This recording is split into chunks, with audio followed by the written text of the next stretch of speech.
कि तेरी जिंदगी जैसी भी बनी वो तेरी वजह से बनी। हमें ऐसा लगता है कि हम दुनिया में ना बहुत सारी चीजों को जान लेते हैं, पर सबसे अनटच्ड अगर कोई टॉपिक रह जाता है ना, वो खुद हम ही होते हैं। एक्चुअल डेफिनेशन हैप्पीनेस का क्या हो सकता है? कब इंसान बोल सकता है कि यार मैं हैप्पी हूँ? या हैप्पीनेस क्या डेफिनेशन होना चाहिए आपके हिसाब से? तो मुझे ऐसा लगता है कि जिंदगी अगर कट रही है तो उसे हम जीना नहीं बोल सकते।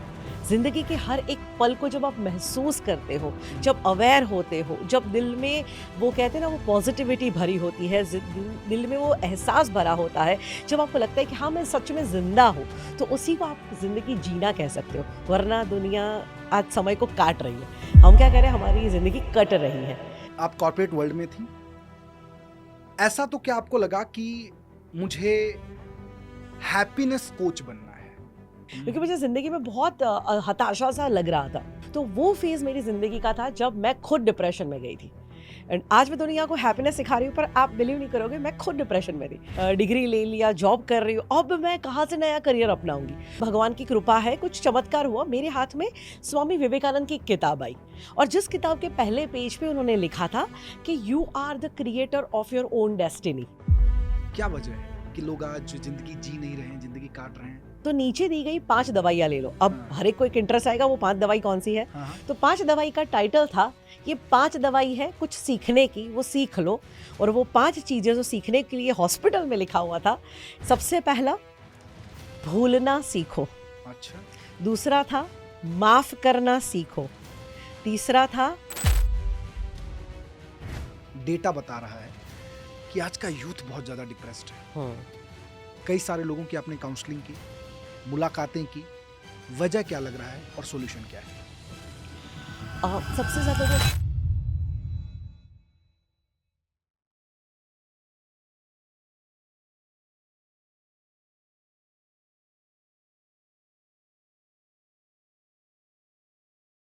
नमस्कार दोस्तों, स्वागत है आप सभी का एक अनोखे प्रोग्राम में। शायद आपको लगा होगा कि मैं इस पॉडकास्ट को अनोखा क्यों कह रहा हूं, क्योंकि आपकी जिंदगी का मकसद क्या है? आप जिंदगी में कुछ भी कर लो यार, आप जॉब कर लो, आप बिजनेस कर लो, या आप कुछ भी ना करो, लेकिन एक चीज आप हमेशा करना चाहते हो वो है आपके चेहरे की खुशी, आपके चेहरे का मुस्कान, यानी कि आपका हैप्पीनेस। शायद हो सकता है कुछ लोग पहले बाहर से, लेकिन चाहते तो वैसे अंदर से ही। और आज इसीलिए मैं एक बड़े खास मेहमान को अपने पॉडकास्ट पे इन्वाइट किया हूं। लाखों लोगों को वो ट्रेनिंग दे चुकी हैं, भारत में ही नहीं, इन्हें मौका मिला अमेरिका के पार्लियामेंट में लोगों को खुश रहने के सरीखे तरीके सिखाने का। तो मुझे लगा कि जब ये पूरी दुनिया को खुश रहना सिखा रही हैं, तो मेरे जितने भी दोस्त, साथी, यार हैं जो मुझे फॉलो करते हैं, उन्हें इस मौके से मैं कैसे दूर रख सकता था। और इसीलिए आज मैंने उनको बुलाया है जिसके हमेशा चेहरे पे स्माइल रहती है। और चूंकि ये साल का मेरा पहला पॉडकास्ट था, तो मैंने सोचा क्यों ना इस साल की शुरुआत मुस्कान के साथ की जाए, इस साल की शुरुआत खुशी के साथ की जाए, इस साल की शुरुआत हैप्पीनेस के साथ की जाए। और इसीलिए मैंने इन्वाइट किया Himani the happiness Guru, the coach ma'am. Thank you so much, बहुत बहुत शुक्रिया। Thank you so much. Thank you आपने ये इंट्रोडक्शन देके ही मेरी स्माइल और बढ़ा दिया। वेलकम मैम, बहुत मजा आने वाला है। सब लोग ट्यून रहना और कोशिश करना कि ये पॉडकास्ट अपने परिवार के साथ आप देखो। कारण उसके पीछे क्या है, पहले सवाल से ही आपको पता चल जाएगा। जहां तक मेरी टीम ने रिसर्च किया आपके बारे में, आप कॉर्पोरेट वर्ल्ड में थी, ऐसा तो क्या आपको लगा कि मुझे हैप्पीनेस कोच बनना है? ऐसी कौन सी चीज थी जो लेके आई? तो प्रोबेबली इस सवाल से हमें एक तो आपकी कहानी पता चल जाएगी, और दूसरा आपका सीक्रेट इतना हैप्पी रहने का। यस। प्लीज। सो मैं बहुत छोटी थी ना, तब से मुझे लाइफ के बारे में हमेशा ऐसा लगता था कि मुझे लाइफ ना हट के जीनी है। अच्छा। क्योंकि मैं हमेशा लोगों को देखती थी कि एक ऑर्डिनरी वर्ल्ड में सब लोग फंसे हुए हैं, एक ही तरह से सब जीते हैं, एक ही स्टाइल में, मतलब पूरी ज़िंदगी लोगों की चल रही है। तो मुझे हमेशा कहीं ना कहीं कुछ डिफरेंट करना चाहती थी, पर कभी ज़िंदगी में कोई ऐसा मुझे मिला नहीं जो मुझे सिखा सके। मैं अक्सर बड़े लोगों को कहती कि हमें ज़िंदगी में कुछ अलग करना है तो क्या करना चाहिए, कुछ बड़ा करना है तो क्या करना चाहिए, तो सब कहते पढ़ाई करना चाहिए। ओके। तो मैं उनकी सलाह बहुत सीरियसली लेती चुकी थी। एंड सच में मैंने अपने पढ़ाई को बहुत सीरियसली लिया, बहुत अच्छे से अपना एजुकेशन कंप्लीट किया, MBA कंप्लीट किया, और कैंपस इंटरव्यू हुआ जिसमें मुझे रिलायंस कंपनी ने सिलेक्ट किया, और उस वक्त मुझे पूरी कॉलेज का हाईएस्ट सैलरी वाला पैकेज मिला। तो मुझे लगा कि मैंने अपनी लाइफ को सेट कर लिया, क्योंकि इतनी छोटी उम्र में डिग्री आ गई, नौकरी आ गई, रिलायंस जैसी कंपनी, और अब तो मैं मैनेजर की पोस्ट पे हूँ, इससे ज्यादा क्या चाहिए। बट जो मतलब कहते हैं ना कि वो जो हवा आ गई थी मुझे वो 2-4 महीने में कॉर्पोरेट में आके पूरी निकल गई क्योंकि हम कॉलेज लाइफ में जो देखते हैं, सपने देखते हैं, और कॉर्पोरेट वर्ल्ड में जब रियल लाइफ को फेस करते हैं, बहुत बड़ा गैप आ जाता है उसके अंदर। एंड जब मैं जॉब कर रही थी, मतलब कॉर्पोरेट स्ट्रेस और वो सब कुछ तो था ही था, बट सबसे बड़ा इशू ये था कि मुझे रियलाइज़ हो रहा था कि इस काम में मुझे बिल्कुल भी मज़ा नहीं आ रहा, इसमें मुझे कोई खुशी नहीं मिल रही, इसमें कोई आनंद नहीं है, और ये मैं क्या कर रही हूँ, ये मैं ज़िंदगी में हमेशा नहीं करना चाहती थी। पर फिर भी मैंने 1 साल तक वहाँ पे काम किया, बट फिर मुझे लगा कि नहीं, ऐसी मेरी ज़िंदगी पूरी नहीं जाएगी, मैं कुछ तो अलग करूँगी। पर अलग मेरे पास कोई ऑप्शन नहीं था, तो मैंने और जगह पे इंटरव्यूज़ दिए, तो मुझे बिरला में से ऑफर आ गया। तो मुझे लगा चलो कंपनी चेंज करने से सारा काम बन जाएगा, सब कुछ चेंज हो जाएगा। यस, पर मैंने कभी ये नहीं सोचा कि कंपनी चेंज करना ये मेरा सॉल्यूशन नहीं था, क्योंकि डिग्री MBA का लिया है तो काम तो वहीं पे भी मैनेजमेंट का ही मिलना था। बट तब मुझे जाके रियलाइज होता है कि अरे, तो फिर मैंने MBA ही क्यों किया। एंड एट दैट टाइम मैं रियलाइज करती हूँ कि हमारे सारी जनरेशन जो है वो अक्सर करियर के पीछे भागते हैं, करियर बनाना चाहिए, करियर बनाना चाहिए।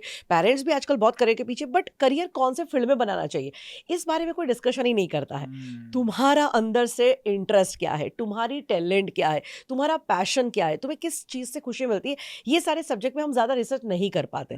अक्सर क्या होता है कि मार्केट में क्या चल रहा है, किस में अच्छा पैकेज मिल रहा है, हमारे फैमिली में से सब लोगों ने किस में स्टडी किया है, तो हम उसी तरह से अपना करियर चूज करते हैं। जो मेरे साथ वही गलती हो गई, और फिर मैंने रियलाइज किया, मैं बोला अब तो बहुत लेट हो गया, क्योंकि अब तो मैंने ऑलरेडी डिग्री ले लिया, जॉब कर रही हूँ, अब मैं कहाँ से नया करियर अपनाऊंगी।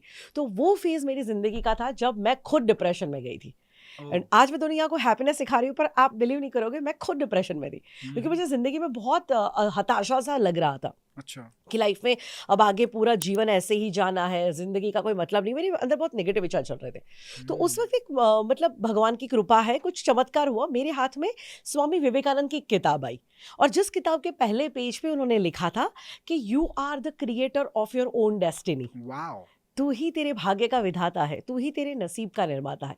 यानी हम अक्सर कोसते हैं कि मेरी सिस्टम की वजह से, मेरी स्कूल की वजह से, मेरे पेरेंट्स की वजह से, मेरी दुनिया की वजह से ज़िंदगी ऐसी बन गई। पर स्वामी विवेकानंद ने एक नया थॉट दिया कि तेरी ज़िंदगी जैसी भी बनी वो तेरी वजह से बनी, और तुझे अगर विश्वास है तो तू यहाँ से अपनी ज़िंदगी की कमांड ले सकता है और अपनी ज़िंदगी को चेंज कर सकता है। तो उसी इंटरेस्ट से मैंने पूरी किताब को पढ़ा, जो सबकॉन्शियस माइंड के पावर्स के बारे में थी, आपके लक्ष्य के बारे में थी, बिलीफ के बारे में थी, और ये सारी बातें ने मुझे बहुत मतलब शॉक दिया, क्योंकि मैं बचपन से मतलब वो बॉलीवुड वाली प्रोग्रामिंग की फिल्में मतलब होती है ना टिपिकली कि दुख है तो और ज्यादा रो तो भगवान खुश होंगे, उस तरह से बड़ी हुई थी। तो जब मैं कंप्लेन करती, मैं ज्यादा कंप्लेन करने का ट्राई करती, दुखी होती तो ज्यादा दुखी होती, बहुत ज्यादा रोती कि मेरे भगवान को मुझ पे बहुत सारा तरस आएगा और मुझे कभी तो तरसेगा। बट एट दैट टाइम मतलब मेरी पूरी की पूरी जो सिस्टम थी ना, वो मेंटली सिस्टम हिल गई कि यार जो सोच के मैं बड़ी हुई हूँ, जो देख के मैं बड़ी हुई, दुनिया तो कुछ अलग ही है, the reality is completely different. And at that time फिर मैंने इस सब्जेक्ट को और भी ज़्यादा एक्सप्लोर करना शुरू किया, ज़्यादा किताबें पढ़ी। उस वक्त तो ज़्यादा यूट्यूब एंड वो सब नहीं था, वीडियोस और इतना ज़्यादा इन्फॉर्मेशन भी अवेलेबल नहीं था। तो मैं लिटरली जा जाके ट्रेनिंग प्रोग्राम अटेंड करती थी, वर्कशॉप अटेंड करती थी, स्पिरिचुअल वर्कशॉप्स अटेंड करती थी, मेडिटेशन कोर्सेज किया करती थी, और जिससे मुझे मेरी ज़िंदगी में बहुत बदलाव आया। एंड एट दैट टाइम मैंने रियलाइज़ किया कि लाइफ को ना मतलब एक बार मिली है और अच्छे से जीना है, ये तो मेरा गोल था। और फिर डिसाइड किया कि ऐसा काम ढूंढूं जिसमें मुझे खुद मजा आए। पर सबसे बड़ा दिक्कत था, मेरी टैलेंट क्या है वो भी मुझे पता नहीं था, मुझे किस में मजा आता था ये भी मुझे नहीं पता है। सो हमें ऐसा लगता है कि हम दुनिया में ना बहुत सारी चीजों को जान लेते हैं, पर सबसे अनटच अगर कोई टॉपिक रह जाता है ना, वो खुद हम ही होते हैं। हमें हमारे बारे में ही ज़्यादा कुछ पता ही नहीं होता है। हम खुद को कब पढ़ते हैं, हम खुद के साथ कब टाइम स्पेंड करते हैं, हम खुद को कितना जानते हैं। और ये मैंने एक्सपीरियंस किया है, जब मैं लोगों को कहती हूँ कि चलो पॉलिटिक्स के बारे में बात करते हैं, लोगों के पास घंटों मतलब 2-3 घंटे तक बोल सके उतनी बातें होती है। क्रिकेट के बारे में ले लो, आप बॉलीवुड के बारे में ले लो, पर मैं कहती हूँ चलो आप खुद पे बात करो। तो हार्डली वो अपने ऑक्यूपेशन या बहुत बहुत से कुछ 2-4 हॉबीज, बस उससे ज़्यादा ऊपर नहीं उठ पाते। पर हम खुद क्या है, हमारे अंदर की जो क्वालिटीज़ है वो क्या है, हमारा ट्रू पोटेंशियल क्या है, ये सारी बातें हमें कभी भी बताई नहीं जाती। और वो मेरा जर्नी था कि एक तरफ मेरा जॉब चल रहा था और उस वक्त मैंने ज़िंदगी में सबसे पहला चैप्टर खुद के बारे में पढ़ना शुरू किया कि हिमानी तू क्या है, तुझे ज़िंदगी से क्या चाहिए, तेरी लाइफ कैसी होनी चाहिए। एंड वो जो मतलब पूरा रिसर्च कहते हैं ना, मैंने खुद पे किया। And at that time I realise कि मुझे नया नया सीखने में और नया नया सिखाने में बेहद मज़ा आता है। मैं बहुत छोटी थी तब से स्कूल में एक प्रॉब्लम सॉल्वर थी। मेरे फ्रेंड्स हो तो सब मेरे पास आते थे, मैं उनका काउंसलिंग करती थी। अच्छा। तो कभी ये नहीं देखा था कि ये तो मेरी क्वालिटी है या ये मेरी टैलेंट है। मैं हमेशा कुछ भी सीखूं और बातें करूं तो मेरी मम्मी ऐसा बोलती थी कि ये तो बड़ी बातों नहीं है, पूरा दिन बोलती रहती है। आज मम्मी को मैं बोलती हूँ, मम्मी आज मैं बोल बोल के ही कमाती हूँ। वाह। तो कहने का मतलब आपका बच्चा अगर बातें भी कर रहा है पर आपको पता नहीं वो बातें करना भी उसकी एक टैलेंट हो सकता है। तो एट दैट टाइम मैंने बहुत सारे रिसर्च वैसे अपने ऊपर किए। मैंने डांस क्लास ज्वाइन किए, मैंने म्यूजिक क्लासेस ज्वाइन किए, मैंने डिजाइनिंग क्लासेस ज्वाइन किए, मैं अहमदाबाद में आरजे भी बन गई। बिकॉज मुझे ये जानना था कि मुझे ऐसा कोई कौन सा फील्ड है जो जिंदगी भर तक अपनाऊं और मुझे उसमें बिल्कुल भी परेशानी ना हो। जैसे अमिताभ बच्चन है, आज अगर 80 साल की उम्र में भी वो 18 घंटे शूटिंग करके भी बोर नहीं होते, that means that is his true potential, true passion, जो हमें हमारा ढूंढना होता है। और कई बार शौक तो, अब डांस को मुझे बहुत अच्छा लगता है पर क्लासेस में गई तब पता चला कि 2-3 घंटे ठीक है पर मैं 10 घंटे पूरा दिन डांस नहीं कर सकती। या मुझे सिंगिंग अच्छा लगता है बट मैं वो घंटों तक अगर रियाज करना है तो मैं परेशान हो जाती हूँ। तो हॉबी एंड पैशन दोनों बहुत डिफरेंट चीज़ें हैं एंड मैक्सिमम यंगस्टर्स ये डिफरेंस नहीं समझ पाते। तो बचपन से अगर हॉबी है क्रिकेट की और वो सपना देखता है क्रिकेटर बनने का, बट क्या तुम में वो दम है कि तुम आज भी सचिन तेंदुलकर सुबह उठ के प्रैक्टिस के लिए निकल पड़ते हैं, तो क्या तुम में वो पैशन है कि रिटायरमेंट हो लेने के बाद भी तुम उसी काम को करते रहो? क्या बात है, राइट क्या बात है, तो क्या वो बात चीज़ मुझे ढूंढनी थी और वो करते करते मैंने ढूंढा बहुत सारे। वो तो एक लंबी कहानी है पर मैंने खुद पे बहुत रिसर्च किया। खुद के साथ जब बैठते हो ना तो हमारी लाइफ भी हमें बहुत कुछ बताना चाहती है और वो लाइफ ने मुझे बताया कि that is my real potential. मुझे हमेशा से लर्निंग एंड टीचिंग, ये दोनों चीज़ बहुत अट्रैक्ट करती है। मुझे हमेशा कुछ भी सीखने को मिलता है तो पहला तो मैं पूरा सीख लेती हूँ और दूसरा मेरा गोल होता है मैं किसको जाके सिखाऊं। अच्छा, क्या बात सो है। मेरा फैमिली मेरा फर्स्ट स्टूडेंट है, क्योंकि मैं जब भी कुछ सीख के आती थी मम्मी पापा भाई बहन सबको बिठा दिया और उनको लेक्चर दे दिया। तो इस तरह से मैं सिखाती थी and at the time I realise कि मुझे ट्रेनिंग इंडस्ट्री में आना है। बट सबसे बड़ा प्रॉब्लम ये था कि ना मेरा एजुकेशन ट्रेनिंग इंडस्ट्री से, यानी अगर आपको ट्रेनिंग में आना है तो आपको साइकोलॉजी और ये सारी चीज़ों में स्टडी करना था। मैंने तो पूरा MBA किया था। सेकेंड थिंग, ट्रेनिंग में जाना है यानी स्टेज पे बात करना है। आज ज़माना बदल गया ना कि ऑनलाइन और वीडियो बनाया और आप फेमस हो गए। उस वक्त तो ऐसा था नहीं। उस वक्त तो literally you have to go on stage, like you have to face people. So audience को फेस करना सबसे बड़ा फोबिया होता है। तो सबने कहा अरे हिमानी तू एक लड़की है, तूने देखा है ट्रेनिंग इंडस्ट्री में मैक्सिमम जेंट्स बोलते हैं आप, और वैसे भी नेचुरली भी देखोगे आज भी फिजिकल वर्ल्ड में अगर ऑफलाइन की बात करें तो मैक्सिमम प्रोग्राम्स में आप देखेंगे तो जेंट्स ही अच्छे स्पीकर्स माने जाते हैं। क्योंकि पॉलिटिकल स्पीकर्स ले लो, मोटिवेशनल स्पीकर्स ले लो, स्पिरिचुअल स्पीकर्स ले लो, मैक्सिमम जेंट्स होते हैं। तो एक माइंडसेट है कि लड़कियों को दुनिया क्यों सुन देगी। सेकेंड, एक सबसे बड़ा चीज, हिमानी तेरी उम्र कितनी छोटी है, तुझे कौन सुनेगा, तजुर्बा चाहिए, एक्सपीरियंस चाहिए। 40-50 का इंसान हो तो सुन भी ले दुनिया, अब 20 साल की बच्ची को कौन सुनेगा। तो वो भी एक बहुत बड़ा दिक्कत था। तो हाँ, मतलब जिसने खुद दुनिया नहीं देखी दुनिया को दुनिया क्या दिखाएगी, क्या दिखाएगी। यस, बट आप, मैं ये मानती हूँ कि आपके अंदर वो पावर होता है ना, तो एज का कोई मैटर नहीं होता है, आप जेंडर का कोई मैटर नहीं होता है, आपका पावर होता है ना, वहाँ से दुनिया अट्रैक्ट होती है। तो मैंने तो डिसाइड कर लिया कि अब जो होगा वो होगा, पर मैं मर मर के नहीं जीऊंगी। इस जॉब में हर रोज़ मुझे इतनी परेशानी हो रही है, मतलब, और मैं वहाँ पे भी जस्टिस नहीं कर रही हूँ।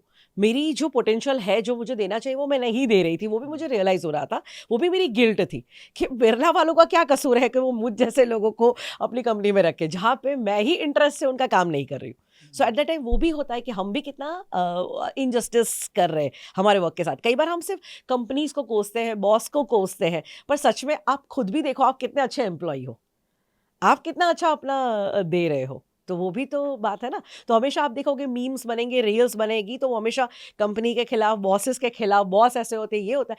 बट तुमको भी तो वो रख रहे हैं ना, तुमको भी तो वो पे कर रहे हैं ना, तुम्हारी भी तो ड्यूटीज़ है ना। तुम सच में पूछो तो तुम कितना 100% अपना दे रहे हो। और वो मुझे भी लगा कि बहुत लैक कर रहा है, तो that is also not right for that company अगर मैं वहाँ पे रहती हूँ तो। इससे अच्छा मुझसे ज़्यादा कोई ज़्यादा पोटेंशियल वाला यहाँ रहे और मैं अपने लिए ज़िंदगी भर कुछ भले ही, अब मतलब वो कहते हैं ना, 3 इडियट्स में फरहान कहता है कि पापा गाड़ी छोटी होगी, घर छोटा होगा, पर मैं खुश रहूँगा। So that was my aim कि जो भी होगा पर मैं खुश रहनी चाहिए। एंड इसलिए मैंने अपना जॉब क्विट किया। सबसे पहले इस इंडस्ट्री में आई और बहुत शिद्दत से 1 साल तक मैंने लर्निंग किया। दुनिया में जितने भी कोर्सेज़ मुझे अच्छे-अच्छे हमारी इंडस्ट्री के लग रहे थे, जहाँ मिला मौका इंडिया के अंदर, इंडिया के बाहर जाके मैंने लर्न किया, बहुत सारे मेडिटेशन किए, सेल्फ को बहुत अच्छे से एक्सप्लोर किया और बहुत सारा एक्सपीरियंस लेने के बाद अब चैलेंज आई, अब मुझे ट्रेनिंग शुरू करनी थी। पर मैं जाऊँ कहाँ? मुझे कोई जानता नहीं था और मतलब मुझे सुनेगा कौन? यही क्वेश्चन था। तो मैंने लिटरली एक एक्टिविटी की थी, अहमदाबाद में प्रहलाद नगर गार्डन है। मैं सुबह-सुबह गार्डन में गई, वॉक कर रही थी और भगवान को प्रार्थना कर रही थी कि मैं कैसे करियर शुरू करूँ। और वहीं पे एक मतलब थॉट आ गया कि अच्छा। क्यों ना यहाँ पे ही लोग खड़े हैं, मुझे तो ऑडियंस चाहिए ना, मुझे तो बोलना है, क्या फ़र्क पड़ता है कि वो ऑडियंस हॉल में ही हो। हॉल में ही हो ऑडियंस तो हाँ, जहाँ मिले हाँ, वहाँ ऑडियंस है, तो हाँ। क्यों ना यही काम किया जाए। एंड फाइनली डिसाइडेड, एंड वहाँ पे सब सीनियर सिटीजन्स खड़े थे। मैंने हाथ जोड़ के रिक्वेस्ट किया कि 10-15 मिनट अगर है तो मेरे पास बहुत अच्छी बात है, आप मुझे सुनेंगे? वो कहते बेटा हम तो वैसे भी फ्री है, सुनाओ जो सुनाना है पर बेटा अच्छा सुनाना। हाँ, मैं बोला हाँ अच्छा सुनाऊंगी हाँ। और फिर मैंने 10-15 मिनट उनको एक लेक्चर दिया, तो उनको इतना अच्छा लगा कि तू इतनी छोटी उम्र में इतनी अच्छी बातें कर रही है। एक अंकल ने तो ऑन द स्पॉट मुझे इनवाइट कर दिया कि संडे हमारा समाज का यहाँ गैदरिंग होने वाला है, तू वहाँ आना, क्योंकि गैदरिंग में मोस्टली सब लोग गॉसिप ही करते हैं, पर तू कुछ ऐसा पॉजिटिव बोलेगी तो सबका दृष्टि जो है वो बदल जाएगा। और मैं वहाँ पे गई तो मुझे पहली बार जिंदगी में माइक टच करने को मिला। अच्छा। या सो करीब कितने साल पहले की बात है ये? ये 2010। वाओ! यस, तो फर्स्ट टाइम एक अननोन ऑडियंस था, उनके हाँ। साथ मैंने मतलब एक्सप्लोर किया। एंड जब वो स्पीच दिया तो 10 मिनट 15 मिनट हार्डली मैंने शायद बोला होगा, पर वहाँ से कुछ लोग मिलने आए। तो किसी ने कहा कि अच्छा मेरा तो ट्यूशन क्लासेस है हिमानी, तुम कल एक काम करो हमारे क्लासेस में आओ, सारे बच्चों को बिठाएंगे, उनको ये बताएंगे। फिर किसी ने कहा कि अच्छा मैं इस सोसाइटी का चेयरमैन हूँ, मेरी सोसाइटी में संडे सब गैदरिंग होता है, वहाँ पे आना। तो मैंने मतलब जाना शुरू कर दिया और मेरा सब्जेक्ट हैप्पीनेस है, तो वो क्या है, वो हर जगह पे सेट हो जाते हैं। हाँ। बच्चे हो या बड़े हो या लेडीज़ हो या जेंट्स हो, कोई फ़र्क नहीं पड़ता। तो धीरे-धीरे इन्विटेशन आते गए और मैंने बोलना शुरू कर दिया। बहुत बड़े-बड़े अहमदाबाद के मोटिवेशनल स्पीकर्स एंड ट्रेनर्स के साथ भी मैंने काम किया, बहुत सारे लोगों को असिस्ट भी किया, सब कुछ किया, एक्सपीरियंस इकट्ठा किया। एंड फाइनली 2012 में मैंने हिमानीज़ हैप्पीनेस अब शुरुआत किया, मेरा अपना ऑर्गेनाइजेशन, अपने प्रोग्राम्स लेना, वर्कशॉप्स लेना, रिट्रीट्स लेना शुरू किया। वाओ! एंड आज ऑलमोस्ट 15 सालों की मेरी जर्नी है। एंड 15 सालों में मोर देन 10 लाख लोगों को लाइव ट्रेनिंग देने का मौका मिला। 10 लाख लोगों को। Yes, not online, offline. ये बड़ा नंबर है, ये बड़ा नंबर है बिकॉज़ ऑनलाइन ठीक है आप कर सकते हो, लेकिन इतने सालों में इतने लाखों लोगों की ज़िंदगी को कन्वर्ट कर पाना, और सबसे बड़ी बात, आपने उनको केवल कोच नहीं किया, आपने उनकी ज़िंदगी में वो चीज़ दिया जिसकी शायद ना पैसा हो तो भी ज़रूरत है और बहुत ज़्यादा पैसा हो तो भी ज़रूरत है। राइट। आप सफल ना हो तो भी ज़रूरत है और जब ज़्यादा सफल हो जाएँ तो भी ज़रूरत है। हो सकता है सिचुएशन तरीका अलग हो, लेकिन चाहिए तो एंड ऑफ द डे सबको हैप्पीनेस। एक सवाल मैं आपसे ज़रूर पूछना चाहूँगा यहाँ पे कि इतने लाखों लोगों की ज़िंदगी में जाने के दरमियान, खुद के ऊपर काम करने के दरमियान, क्या लगा आपको कि एक इंसान की ज़िंदगी में एक्चुअल डेफिनेशन हैप्पीनेस का क्या हो सकता है? कब इंसान बोल सकता है कि यार मैं हैप्पी हूँ, या हैप्पीनेस क्या डेफिनेशन होना चाहिए आपके हिसाब से? राइट। हैप्पीनेस के ऊपर तो मैं एक्चुअली बहुत बात करती हूँ, बिकॉज यही मेरा मेन फोटे है। जी। सो इसके ऊपर कई बार हमारे वर्कशॉप्स चलते हैं, मैं 10-10 दिन के रिट्रीट्स लेती हूँ और ये सब्जेक्ट ख़त्म नहीं होता।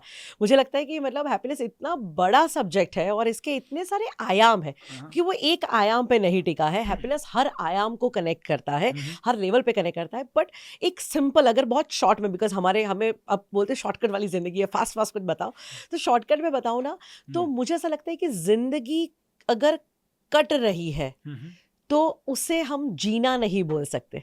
जिंदगी के हर एक पल को जब आप महसूस करते हो, जब अवेयर होते हो, जब दिल में वो कहते हैं ना वो पॉजिटिविटी भरी होती है, दिल में वो एहसास भरा होता है, जब आपको लगता है कि हाँ मैं सच में जिंदा हूँ, तो उसी को आप जिंदगी जीना कह सकते हो। वरना दुनिया आज समय को काट रही है, हम क्या कह रहे हैं, हमारी ज़िंदगी कट रही है।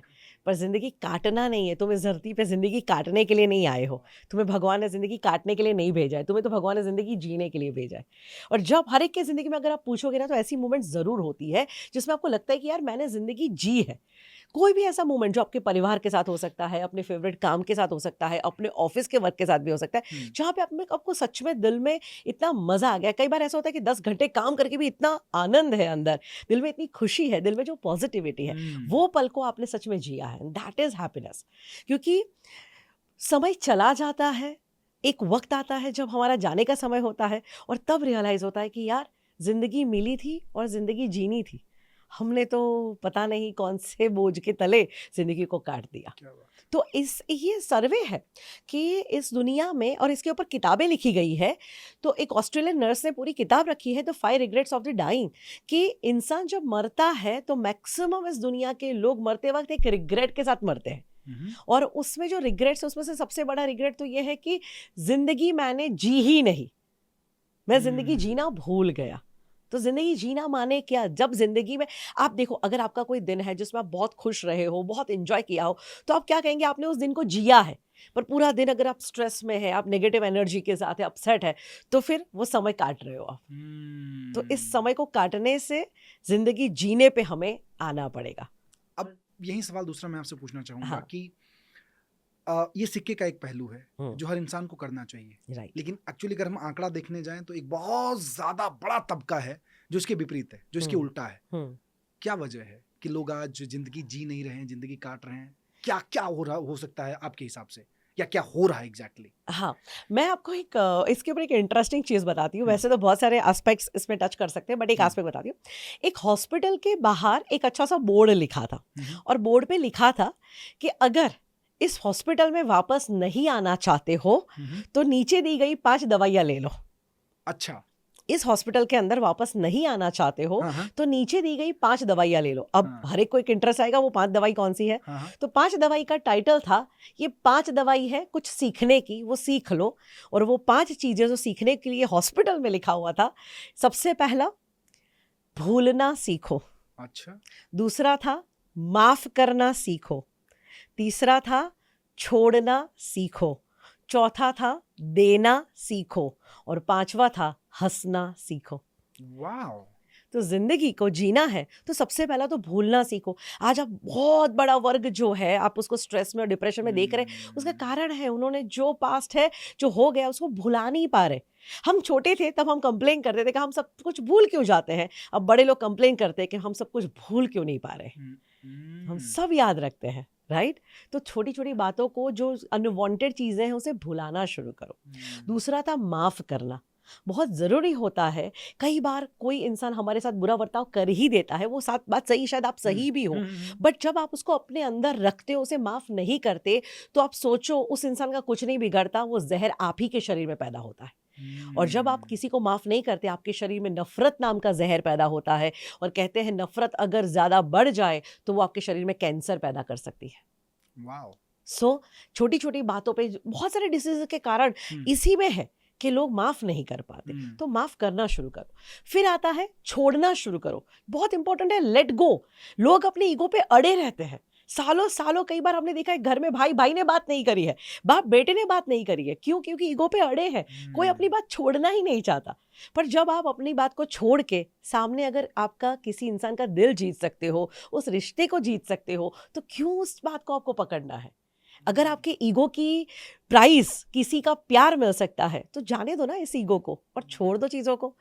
कई बार लोग देना नहीं चाहते, देने में बहुत हिचकिचाते, देना नहीं सीखते हैं। तो छोटी छोटी बात पे जब आप दुनिया में देते रहोगे ना, तो वो ईश्वर भी इतना प्यारा है, वो आपको भी देता ही रहेगा। आपको अपना होलसेलर बना लेगा। हाँ, आप को मल्टीप्लाई करके देगा। यही तो यूनिवर्स का नियम है। And last but not least, हंसना सीखो। जीवन एक बार मिला है, राइट? हम डेड बॉडी को नहीं कहते हंसो। तो हम जिंदा है ना, तो हम जिंदा है तो उसका प्रूफ है, हम हंस सकते हैं। और भगवान कितने अच्छे, देखो हंसना सबके लिए फ्री रखा है। मजे वाली बात। और मजे वाली बात ये कला केवल भगवान ने इंसानों को दी है, इंसानों जानवर नहीं हंसते। जानवर नहीं, गधों को कभी हमने हंसते हुए नहीं देखा। यहाँ पे अदरवाइज मत लेना आप लोग। अब यहाँ पे ना आपने बहुत अच्छी बात बताई ये, और अच्छी बात क्या थी, हॉस्पिटल के अंदर लिखी हुई थी। जिस तरीके से आपने शेयर किया, एक बहुत प्यारी किताब है, you can heal your life, Louise है की बहुत प्यारी किताब है। चूंकि मैं हेल्थ इंडस्ट्री से बिलोंग करता हूँ, तो मैंने वो किताब पढ़ी थी। और उस किताब के अंदर मैम आपने जो बातें बताई ना, उसी से रिलेटेड बताया गया है कि आज के डेट में आपके शरीर में 100 से ज्यादा जो बीमारियां हैं, अलग अलग चैप्टर में अलग अलग तरीके से बीमारियों के बारे में उसमें जिक्र किया गया है। उसमें कहीं ना कहीं यही डिप्रेशन, यही आपका रोना, यही आपका माफ ना करना, यही पुरानी जो आपके जीवन में घटनाएं हुई हैं जिसे आपको छोड़ना है, लीव करना है, लेट गो करना है, उन्हीं को आप पकड़ के रखे हो। वही बीमारी, वही जो घटनाएं हैं आपकी जिंदगी में, वो बीमारियों का कारण बन जाती हैं। अब यहाँ पे तीसरा सवाल मेरा आपसे ये है कि ये जो मेमोरीज हैं, ये जो आपने 5 चीजें की, ये इंसान को तो डिप्रेस कर रही हैं। इससे इंसान का स्वास्थ्य खराब हो रहा है। व्यक्ति का स्वास्थ्य खराब होता है तो ऑब्वियस सी बात है, व्यक्ति डिस्टर्ब हो जाता है। True. अब चूंकि आप हैप्पीनेस कोच हैं, तो यहाँ पे मैं इसको थोड़ा हेल्थ के एंगल से कनेक्ट करना चाहूंगा, है ना। डिप्रेशन को हमने हेल्थ से कनेक्ट किया, अब हैप्पीनेस को मैं हेल्थ से कनेक्ट करना चाहूंगा। हैप्पी रहने के लिए हेल्दी होना कितना जरूरी है? मैंने पहले ही कहा कि हैप्पीनेस है ना, एक ऐसा इतनी बड़ा छत्र है जिसके अंदर सब कुछ आ जाता है, और एक भी पार्ट अगर मिस होता है ना तो आपकी हैप्पीनेस अल्टीमेट चीज को असर होगी ही होगी। और मैं हमेशा कहती हूँ, जिंदगी का तंबू 4 बम्बू पे खड़ा है। अच्छा, तो जिंदगी के हैप्पीनेस के तंबू के बम्बू है physical, mental, social and spiritual. भौतिक, सामाजिक, मानसिक, आध्यात्मिक, हर चीज में अगर आप बैलेंस में चल रहे हो तभी आप जिंदगी में हैप्पी हो। आप ये सोच लो कि आपके पास बहुत सारा पैसा है, बहुत सक्सेसफुल हो, बट आपकी हेल्थ ही खराब है गाड़ी मर्सिडीज, पर आपकी कमर में इतना दर्द है कि मर्सिडीज में एडजस्ट ही नहीं हो पा रहे हो। है बहुत बड़ा बंगला, 5 फ्लोर्स हैं उसके, पर आज घुटनों में इतना दर्द है कि चढ़ के खुद घर के 5th फ्लोर तक नहीं जा पा रहे हो। अपने ही घर के राइट। तो वो घर ही क्या खुशी दे पाएगा। एंड ढेर सारे एग्जाम्पल है। माइकल जैक्सन का एग्जाम्पल आप ले लो कि उसके पास क्या कुछ नहीं था, राइट, बट अगर उसके पास इतना पैसा था, उसके घर में मतलब 150 लोगों की तो उसकी टीम हुआ करती थी उसको सपोर्ट करने के लिए, उसको हेल्दी रखने के लिए, सब कुछ। बट हेल्थ को उसने जिस लेवल पे निग्लेक्ट किया था, इतनी सर्जरीज की थी, इतनी सारी चीजें की थी, और आप सोचो इतनी छोटी उम्र में इतने सारे सपने थे, इतना सारा पोजीशन था उसके लिए। जो क्रेजी पीपल थे उसके दुनिया में, मतलब इतना क्रेज तो किसी को नहीं मिला जो माइकल जैक्सन को मिला। फैन फॉलोइंग, या सब कुछ था, बट एक चीज नहीं थी, हेल्थ। तो हुआ क्या, जिंदगी ही वहां कंप्लीट हो गई। यानी हैप्पी वो कभी नहीं रहा, क्योंकि जब आपकी हेल्थ खराब है तो आप कभी भी हैप्पी नहीं रह सकते। And that's why. और हेल्थ की आपने बात करी, आपने you can heal your life की बात करी, तो मैं एक चीज ऐड करूंगी। हेल्थ में बहुत सारे लोग, आज बहुत सारी अवेयरनेस है, तो हमें एक्सरसाइज करना है, डाइट लेना है, स्लीप को मैनेज करना है, ये सारे एस्पेक्ट पे लोगों को बहुत ज़्यादा अवेयरनेस है। बहुत सही है वो अवेयरनेस, पर आपको पता है आपकी हेल्थ जो है वो 2 आयामों पे टिकी हुई है। एक है आपका बाहर का एक्शन, एंड सेकंड है आपका अंदर का एक्शन। यानी आपकी बाहर की दुनिया जो आप फिजिकल वर्ल्ड में करते हो और आपकी जो इंटरनल वर्ल्ड है, दोनों को मिलाते हो तभी एक अच्छा हेल्दी लाइफ आप जी सकते हो। और लोग बाहर की चीज़ों को जानते हैं पर अंदर की चीज़ों को नहीं जानते। तो मैं आपको बता दूं कि अगर आपको जिंदगी में हेल्दी रहना है तो सबसे पहला याद रखना, गुजराती में एक कहावत है, मन दुरुस्त तो तंदुरुस्त। यानी जिसका मन स्वस्थ वो उसी का तन स्वस्थ। अगर मन स्वस्थ नहीं और बाहर से आप कितना भी एक्सरसाइज कर रहे हो, फिटनेस फ्रीक हो, सब कुछ हो, पर आप हेल्दी नहीं रह सकते। अभी अहमदाबाद में एक कराटे टीचर जो इतने बच्चों को कराटे सिखाते थे, 36 ईयर्स की एज पे हार्ट अटैक से एक्सपायर हो गए। Oh my God. सोचिए, वो कराटे टीचर है, वो खुद कितने फिट होंगे, उनका डाइट कितना अच्छा था, सब कुछ सही था, बट हार्ट अटैक। तो इसके पीछे पता चला कि माइंड के रीजंस को हम लोग हमेशा निग्लेक्ट कर देते हैं। माइंड में क्या चल रहा है उसे निग्लेक्ट कर देते हैं। तो ये जो किताब है इसके अंदर दुनिया भर की बीमारियों के नाम लिखे हैं और बाजू में लिटरली उसके विचार लिखे हैं कि कौन से विचार से कौन सा बीमारी होगा। और यहाँ पे मैं आपको हार्ट डिसीज के बारे में बताना चाहती हूँ। हार्ट डिसीज आजकल बहुत कॉमन हो गया, एंड ऐसे ऐसे लोगों को हार्ट की इश्यूज हो रहे हैं जो लोग आप देखने में भी आप देखोगे इसका पूरा फिट लाइफस्टाइल है उनका, राइट। पर बहुत सारी चीजें हैं जो मेंटली हम लोग निग्लेक्ट करते हैं, जिसमें से 4 रीजन है। और आप देखना, आप कोई भी अगर हार्ट पेशेंट को जानते हो ना, मैं आपको गारंटी देती हूँ 4 लक्षणों को याद करके आप चेक करना, उसमें से कोई ना कोई तो उसको होगा ही होगा। अच्छा। सो लक्षण नंबर 1, जब आपका स्वभाव बहुत ही सेंसिटिव हो, यानी छोटी छोटी बात पे आपको बहुत दिल पे लग जाता है। हम बोलती भी क्या है, हमें दिल पे लग गया, तो हमारे दिल को वो असर हो रहा है, हार्ट फेस कर रहा है वो चीज को।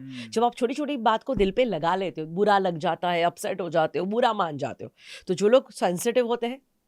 सेकंड, जिनका स्वभाव बहुत गुस्से वाला होता है, छोटी छोटी बात पे भड़कना, शॉर्ट टेम्पर पर्सनालिटी। एक बहुत बड़ा मतलब ग्रुप ऑफ पीपल है जो इनको छोटी छोटी बात पे बहुत गुस्सा आता है और उनको लगता है कि यार यही लाइफस्टाइल होनी चाहिए कि ये बराबर नहीं हुआ तो हम गुस्सा करेंगे, काम हो जाएगा। पर उसको नहीं पता तेरा काम हो ना हो, तेरे अंदर सारा काम बिगड़ रहा है। वाओ। तो वो एंग्री जब होते हैं तो ये आपके हार्ट को डैमेज करता है। तीसरी चीज है चिंता, स्ट्रेस। कहते हैं चिंता चिता समान। अगर आप ज्यादा चिंता कर रहे हो तो आपकी चिता फटाफट तैयार हो रही है। और कुछ लोग तो मैंने देखा है वो चिंता पे विश्वास भी करते हैं, क्योंकि भाई जिंदगी में टेंशन तो लेना ही चाहिए। सो ऐसा सोच सोच के मतलब हर छोटी छोटी बात पे इतना स्ट्रेस में जिंदगी जीते हैं। एंड फोर्थ रीजन, जो जिंदगी में बहुत ज्यादा गंभीर हो गए हैं, जो जिंदगी से बहुत सीरियसली बिहेव करते हैं, जिंदगी को सीरियसली जीते हैं। सिंपल, जिसके जिंदगी से खुशी और मुस्कान गायब हो गई है। अगर आप याद करना, कोई भी हार्ट पेशेंट है ना, अगर आपके दोस्त में कुछ भी, अगर उन्होंने बाईपास भी करवाया है या उनको अटैक भी आया है, तो आप देख रहे हैं ये सारे लक्षण उनके अंदर होते हैं। ये मैं नहीं कह रही हूँ, ये तो research, even if Louise L Hay भी यही कह रहे हैं। एग्जैक्टली और लुइस एल हे, जिनकी आपने बात करी, जिन्होंने मतलब अपना खुद का कैंसर क्योर किया, दुनिया को इतनी हेल्थ की बातें, मेंटल हेल्थ की बातें सिखाई। I tell you one thing, उन्होंने अपनी किताब में क्लियर कट लिखा है कि अगर आपको हेल्दी हार्ट चाहिए तो सिर्फ 3 चीजें करो। 3 चीजें हैं, खुश रहो, खुश रहो, खुश रहो। खुश रहो। तो अगर आप Wow. हैप्पी रहते हैं तो हाँ। सबसे पहला आपका फायदा आपके हार्ट को होता है। आपको पता है, आप जो बहुत दुखी होते हैं, फ्रस्ट्रेट होते हैं, ये सारा लोड हमारे शरीर के अलग अलग ऑर्गन्स पे अटकता है, और ये बात कोई नहीं जानता, ये बात के बारे में ज़्यादा डिस्कशन ही नहीं होती। बट कहते हैं हर डिसीज के पीछे कोई ना कोई थॉट जिम्मेदार है। बिल्कुल सही बात। जैसे फॉर एग्जाम्पल, अगर आपको हाई ब्लड प्रेशर है, हाई बीपी के लोग बहुत होते हैं, राइट? जब आपका कोई इमोशनल इश्यू है जो अंदर ही अंदर आपका चल रहा है, आप दुनिया के साथ शेयर नहीं कर रहे हो, पर अंदर ही अंदर आप उबल रहे हो, आपको हाई बीपी आएगा। जब जिंदगी से आप हार मान लेते हो और आपको लगता है कि बस अब मैं कुछ नहीं कर सकता, आप जब हताश हो जाते हो जिंदगी से, आपको लो बीपी आता है। वाओ। आपको जब फ्यूचर देखने में बहुत मतलब डर लगता है, फ्यूचर से आपको डर है कि आगे क्या होगा पता नहीं, तो धीरे धीरे आपको कैटरेक्ट्स होते हैं। आप देखो, कैटरेक्ट्स आपको 50-60 के बाद क्यों होते हैं? क्योंकि उसके बाद का फ्यूचर लोगों को देखना अच्छा नहीं लगता, उसकी बाद की लाइफ में कोई एक्साइटमेंट नहीं लगता, राइट? उनको पता है कि वो मौत की तरफ आगे जा रहे हैं, जिंदगी खत्म हो रही है, तो कैटरेक्ट्स आते हैं। अच्छा, जब आपको कोई भी बात में झुकना पसंद नहीं है, पर दुनिया की वजह से, परिवार की वजह से आपको झुकना पड़ता है, तो आपको घुटनों में पेन होता है। घुटनों का दर्द का ये रीजन है, साइकोलॉजिकल रीजन है, क्योंकि आप झुकना नहीं चाहते। सबकॉन्शियस माइंड क्या चाहता है? अच्छा, नहीं चाहते झुकना, नहीं झुकने दूंगा।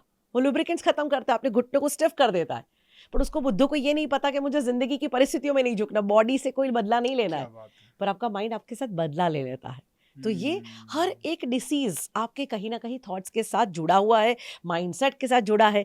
इसीलिए मेंटल हेल्थ के बारे में बात करना बहुत ज़रूरी है। और अगर आप मेंटल हेल्थ में, और इसीलिए यहाँ हैप्पीनेस का सब्जेक्ट एंटर होता है कि आप बहुत ज़्यादा सब कुछ बाहर की दुनिया में ध्यान रख रहे हो, पर अंदर से ज़िंदगी से आप खुश ही नहीं हो, तो आप कितना भी केयर कर लो, पर आप बीमार ज़रूर बनोगे, क्योंकि मैक्सिमम बीमारियां साइकोसोमैटिक है, ये खुद लुइस एल हे कहते हैं। एग्जैक्टली। और कहीं ना इन्हीं विचारों के वजह से ही तुम्हारा जो भी इफेक्ट हो रहा है तुम्हारे बॉडी के अंदर, वो हो रहा है।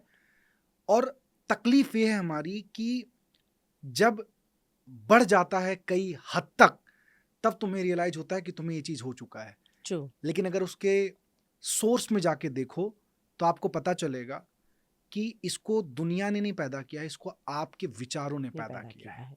और जब तक आप अपने विचारों पे काम नहीं करोगे, हो सकता है बीमारियों को आप सप्रेस कर पाओ, लेकिन एक्चुअली में आपको काम उसके रूट कॉज पे करना पड़ेगा। मतलब जहां से, जिस स्विच को दबाने से लाइट चालू होती, बंद वहीं से होनी है उसको, है ना? और हम उसके ऊपर जाके काम नहीं करते हैं। It's really amazing. और मुझे लग रहा है कि जब मैं फ्यूचर में आपके साथ, जब मेरी मुलाकात हो, तो मैं you can heal your life के ऊपर अलग से पॉडकास्ट बनाऊं कि कौन से विचार हैं जिसकी वजह से कौन सी बीमारी हमारी हो रही है, सो दैट एटलीस्ट लोगों को पता चले कि लोग इस बात को जान पाए कि यार ये चीज हमारी जिंदगी में चल रही है। हाँ। और इसको हम डेली न्योता दे रहे हैं। हाँ। यार खुश रहने का तो टैक्स नहीं लेती ना सरकार। खुश रहने का तो कोई खर्चा नहीं है ना। राइट। इसको तो कम से कम हम रख ही सकते हैं। यहाँ पे एक सवाल मैं आपसे पूछना चाहूंगा, जो कि आज के डेट में बहुत ज्यादा हो रहा है। डिप्रेशन ये होता था कि चलो पहले हमें परिवार की जिम्मेदारी संभालनी है, बच्चों की जिम्मेदारी संभाल रही हैं, पेरेंट्स बूढ़े हो रखे हैं, तो 40, 45, 50 के एज में ये चीजें थोड़ा पहले ज्यादा रहती थी, क्योंकि वहां पे आपको मैनेज सारी जिम्मेदारियों का जो बोझ है वो आपके कंधों पे होता था। नाउ अब एक सवाल मैं पूछना चाहूंगा, डेटा बता रहा है कि आज का यूथ बहुत ज्यादा डिप्रेस्ड है। कई सारे लोगों की आपने काउंसलिंग की, मुलाकातें की, वजह क्या लग रहा है और सॉल्यूशन क्या है? सबसे ज़्यादा तो डिप्रेशन के ऊपर जो आप बात कर रहे हैं, एक्चुअली तो WHO का एक बहुत बड़ा प्रिडिक्शन है कि आने वाले कुछ ही सालों में वर्ल्ड का सबसे बड़ा रोग जो होगा वो डिप्रेशन होगा। अच्छा। हर दुनिया के तीसरे इंसान के अंदर डिप्रेशन होगा, क्योंकि इतनी हद तक हमारी लाइफस्टाइल बदल रही है। कंपटीशन, चैट जीपीटी से लेके ऐसे बहुत सारे टूल्स जो एआई के टूल्स आ रहे हैं, और बहुत सारा सोशल मीडिया, बहुत सारा फ़ोन कनेक्शन, और बहुत सारा लाइफस्टाइल डिफरेंस, प्लस फैमिली के साथ जो बॉन्डिंग टूटना, बहुत सारे रीजंस हैं। बट मैं एक चीज़ देख रही हूँ आजकल के यूथ के अंदर भी जो इश्यूज आ रहे हैं, मैंने देखा है एल्डरली पीपल जो होते हैं वो भी इतने खुश नहीं होते, क्योंकि वो हमेशा, उनके साथ जब भी हम काउंसलिंग करते हैं वो पास्ट की बातें करते हैं, क्योंकि वो पास्ट में जीते हैं। जब भी मैं यूथ के साथ बात करती हूँ तो वो लोग हमेशा फ्यूचर की बात करते हैं। बट मैं जब बच्चों से मिलती हूँ, मैंने सबसे ज़्यादा खुश उन्हीं को देखा है, क्योंकि वो हमेशा प्रेजेंट में होते हैं। वाओ। तो याद रखिएगा कि जब आप अतीत में हैं तब भी आप जिंदगी से उदास ही होंगे, क्योंकि मैक्सिमम साइकोलॉजी है हमारी कि हम कुछ भी नेगेटिव ही पकड़ के लाते हैं। हम जब फ्यूचर में बहुत भागते हैं, फ्यूचर का प्लान करने का प्रॉब्लम नहीं है, पर फ्यूचर की जो चिंता करते हैं, तो हम सबसे ज़्यादा स्ट्रेस में इसीलिए रहते हैं कि क्या होगा क्या होगा, एक इनविजिबल फियर में हम हमेशा रहते हैं। बट जो बच्चे होते हैं ना, वो हमेशा मस्त होते हैं ना, उनको कल हुआ था उसकी चिंता है ना, उनको कल क्या होगा उसकी चिंता है, वो सिर्फ प्रेजेंट में है। तो हमें लगता है कि हर एक एल्डरली को और हर एक यंगस्टर्स को बच्चों से ये बात सीखनी चाहिए कि जीना है तो बच्चों की तरह जीना है। ऑफ कोर्स जिंदगी में हर एक कहते हैं ना, वो माइंड स्टेट जरूरी होता है। एडल्ट ईगो स्टेट बोलते हैं इसे, पेरेंटल ईगो स्टेट बोलते हैं। जैसे हम जिस तरह से बिहेव करते हैं ना, उसको ट्रांजैक्शनल एनालिसिस की भाषा में ईगो स्टेट्स कहते हैं, कि किस तरह से हम बिहेव करते हैं।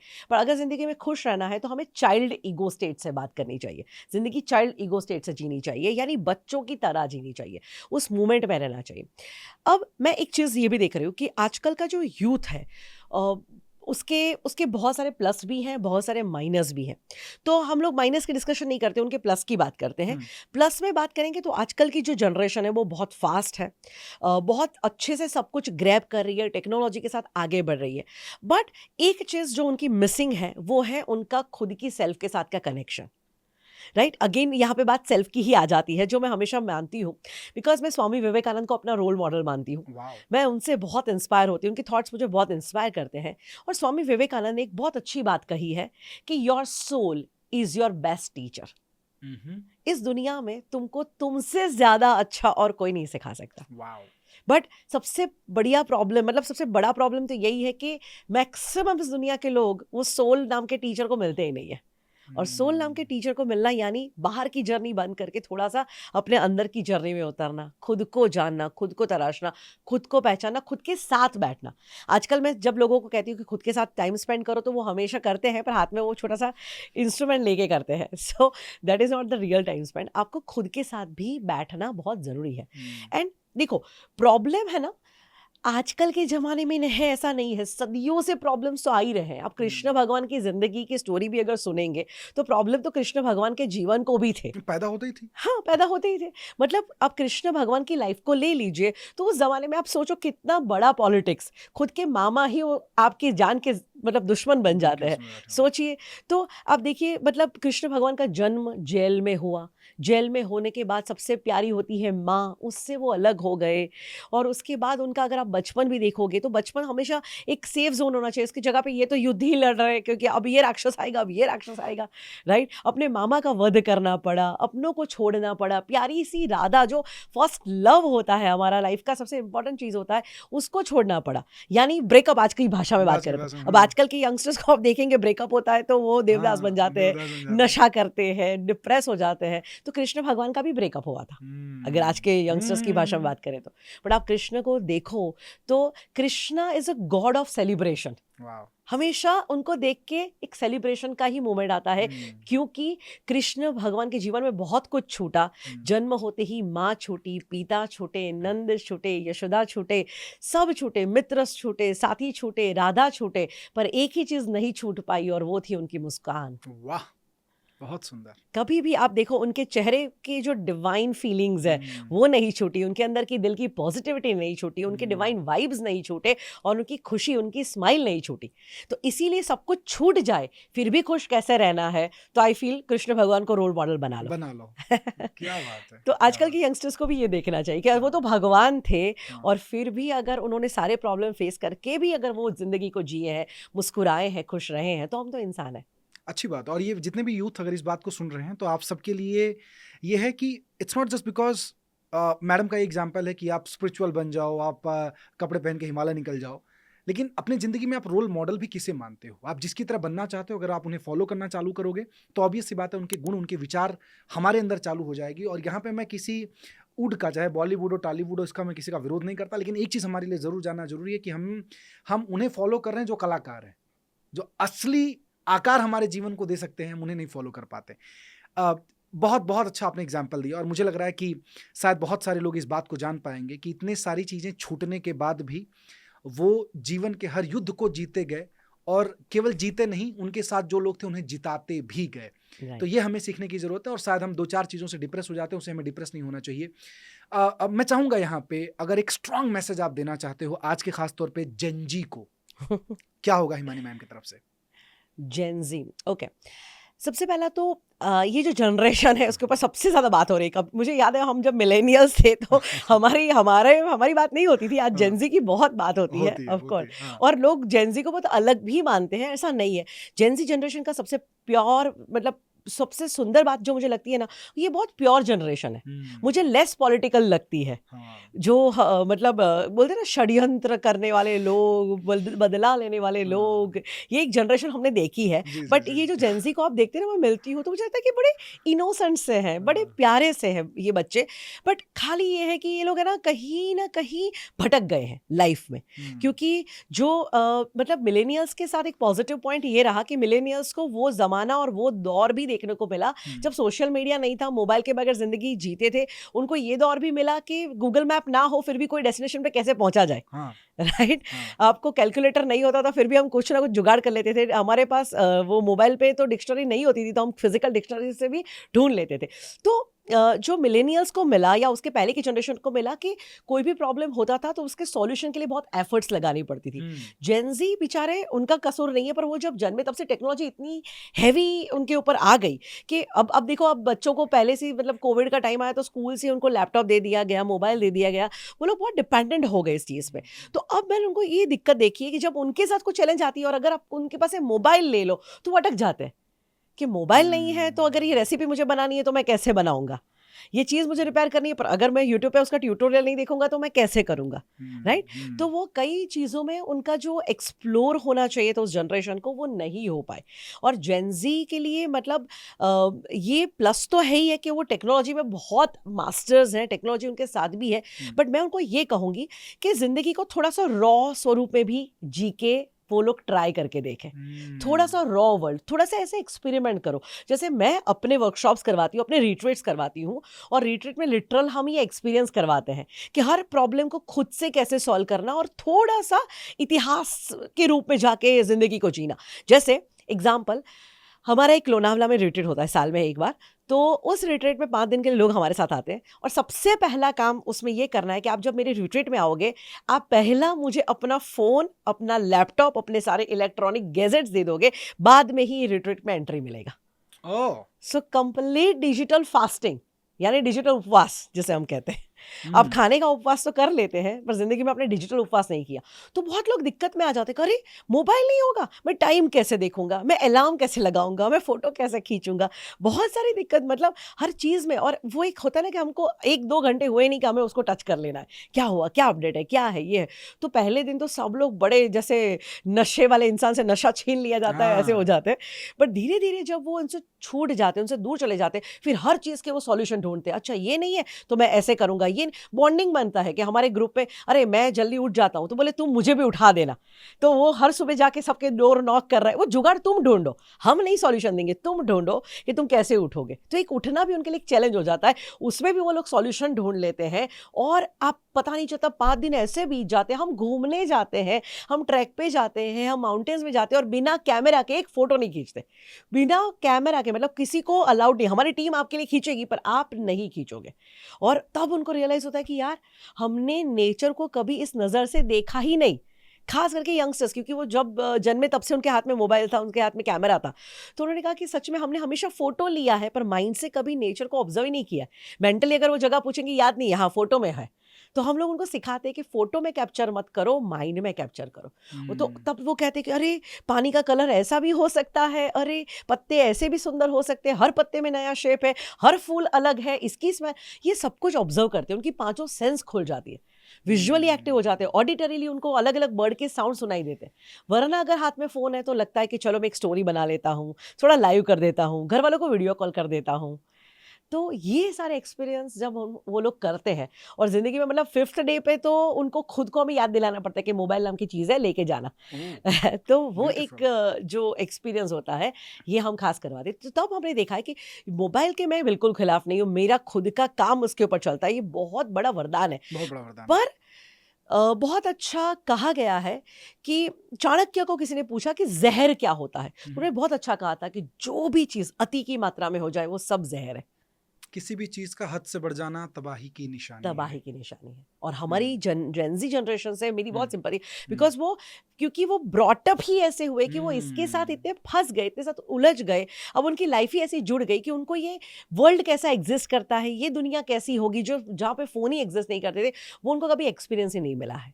तो आई वॉन्ट कि एटलीस्ट पूरा साल नहीं करना है, पर साल के कुछ दिन आप ऐसे एक्सपेरिमेंट करो, डिजिटल फास्टिंग, कि मैं फ़ोन के बगैर कैसे कोई एक जगह से दूसरी जगह पे पहुंचता हूँ। मेरे पास उबर है ही नहीं बुक करने के लिए, तो मैं कौन सा जुगाड़ कर सकता हूँ? वाओ। सोचो, तुम अपने हिसाब से सोचो, राइट?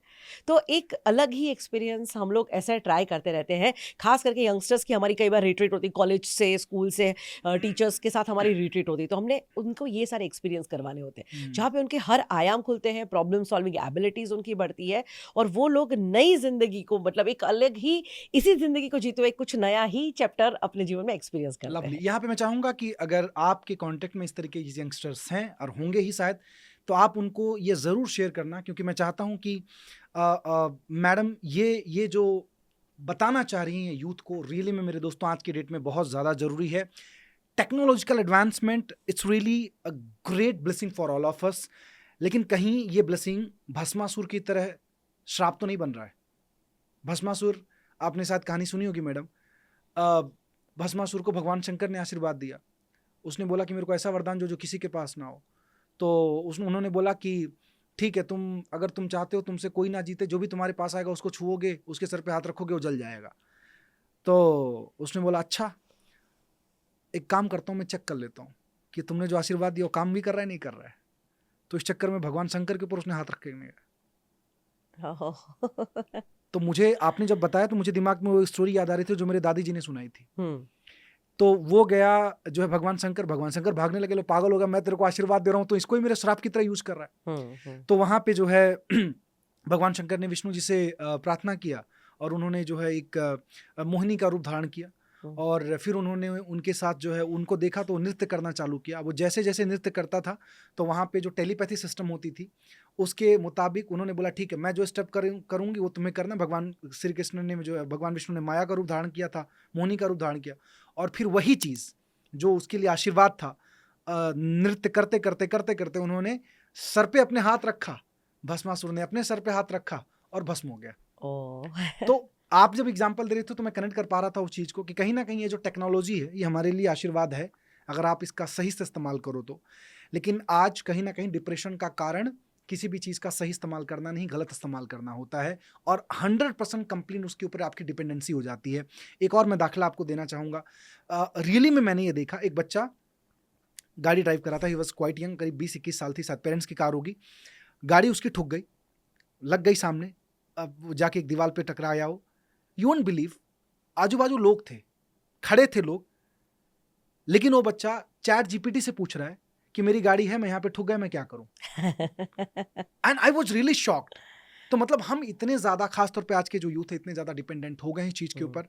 और इससे रियली में जो सजेशन दिया मैडम ने उसके ऊपर आप बिल्कुल इसके ऊपर जो है आप काम करें। और दूसरा, अगला रिट्रीट प्रोग्राम जब भी हो तो मैं चाहूंगा कि आप उसे अटेंड करें, और मैं हर अच्छी चीज़ को प्रमोट करता हूँ, हर अच्छी चीज़ को कहूँगा। और पैसा तो आप अलग अलग जगहों पे लगाते हो, मैं चाहूंगा कि ऐसे जगह पे पैसा लगाओ सो दैट आपका पैसा हॉस्पिटलों में ज़्यादा ना खर्चा हो। Right. So thank you so much for that. मैं इसके ऊपर एक ऐड भी चीज़ करूंगी कि आजकल की जो जनरेशन है, हम देखते हैं छोटे छोटे बच्चों के हाथ में मोबाइल है, बट आप खाली एक बार चेक करना, स्टीव जॉब्स का इंटरव्यू है, मतलब बड़े बड़े लोगों का ऐसे एक्सपीरियंस। अभी मैंने अभिषेक बच्चन का भी एक इंटरव्यू देखा, उनको पूछा गया कि आपके बच्चे कौन सा फोन यूज करते हैं। 15-15 साल के उनके बच्चे पर उन्होंने हाथ में कभी उनके मोबाइल नहीं दिया है, उनके पास कोई पर्सनल मोबाइल नहीं। अभी अभी अभिषेक बच्चन ने कहा कि आराध्या के पास आज भी मोबाइल नहीं है, उसके फ्रेंड्स को अगर कांटेक्ट करना है तो उसकी मम्मा को कांटेक्ट करना पड़ता है, क्योंकि वो लोग जानते हैं कि मेरे बच्चे का जो ट्रू पोटेंशियल है, अगर वो मोबाइल उसके हाथ में आ गया तो वो इतना इसके अंदर फंस जाएगा,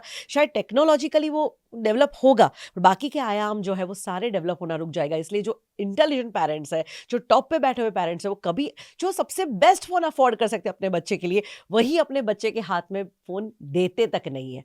और हम आज देखते हैं, आज मैं अपने घर पे जो काम करने वाले लेडी आते हैं, मैंने देखा उनका छोटा बच्चा पूरा वो जब काम करते हैं वो सिर्फ और सिर्फ मोबाइल देखता है, सिर्फ और सिर्फ 2-3 घंटे अगर उनका काम चलता है वो सिर्फ मोबाइल खेल रहा है। And at the time I realise के फिर आगे जाके उसका फ्यूचर क्या बनेगा।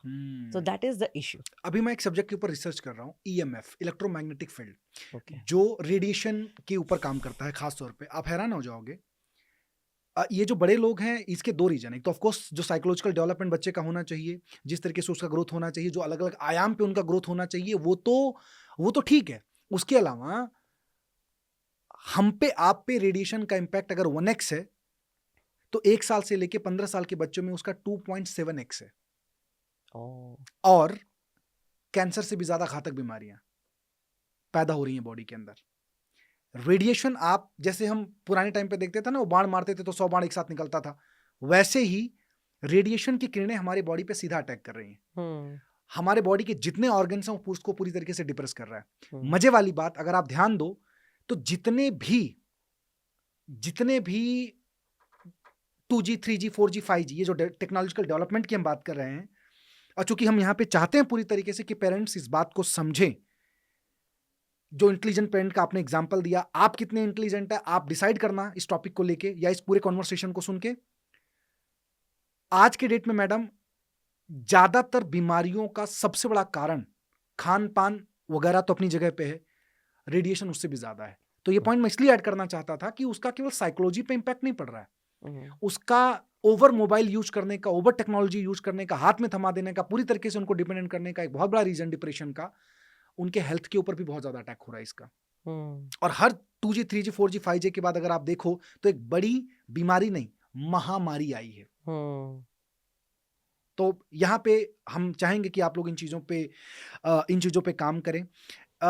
एक चीज और मैं बोलना चाहूंगा कि जैसे टेक्नोलॉजिकल डेवलपमेंट को अगर हम देखें तो आज ना लोगों के दिमाग में एक डर सा बैठ गया है कि हमारा क्या होगा, क्या टेक्नोलॉजी हमको रिप्लेस कर जाएगी, जिसे हम फियर कहते हैं। फियर का आपके हिसाब से फियर होता क्या है, इसका असली कारण क्या है और इसका निवारण क्या है? जो फियर है खास तौर पे वो सबको है। पेरेंट्स इस बात से दुखी है कि मेरे बच्चे का क्या होगा, और बच्चे इस बात से दुखी हैं कि मेरे फ्यूचर का क्या होगा।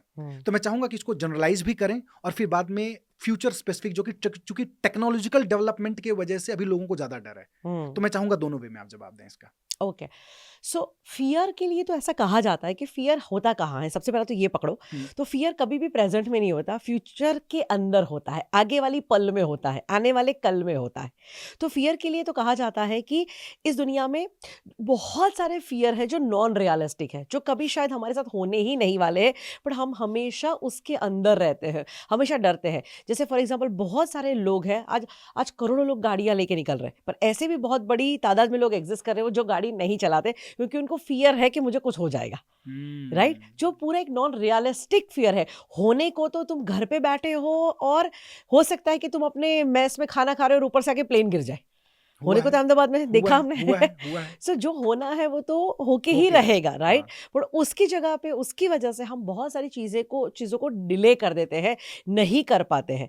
तो जो नॉन रियलिस्टिक है, देखो अगर मेरे सामने यहाँ चीता बैठा है और मैं पिंजरा खोल के अंदर जाऊँ, वो एक लॉजिकल बात नहीं है, राइट? वो डरना ही चाहिए। अगर सामने मुझे पता है एक कोबरा है तो मुझे दुम दबा के भाग जाना चाहिए क्योंकि वो कोबरा है। पर अगर मेरे सामने एक छिपकली है और मैं डर जाऊं, अगर मुझे कल उठ के कुछ प्रेजेंटेशन देना है और मैं डरूं, एग्जाम आ रही है तो मैं डरूं, अंधेरा है तो मैं डरूं, अकेले रहने में मैं डरूं, गाड़ी चलाने में मैं डरूं, तो ये सारी बातें ना ये नॉन रियलिस्टिक है। और इसे हैप्पीनेस कोच हिमानी मैम ये स्टेटमेंट दे रही हैं कि फियर एग्जिस्ट नहीं करता, ये सिर्फ और सिर्फ इमेजिनरी है। यस, क्योंकि हमें फियर, जैसे मैंने कहा कि जहां हमारी जान को खतरा है वो सारे जायज़ है। फियर भी तो जिंदगी में होना चाहिए और फियर भी तो भगवान ने बनाया और फियर बहुत ज़रूरी होता है।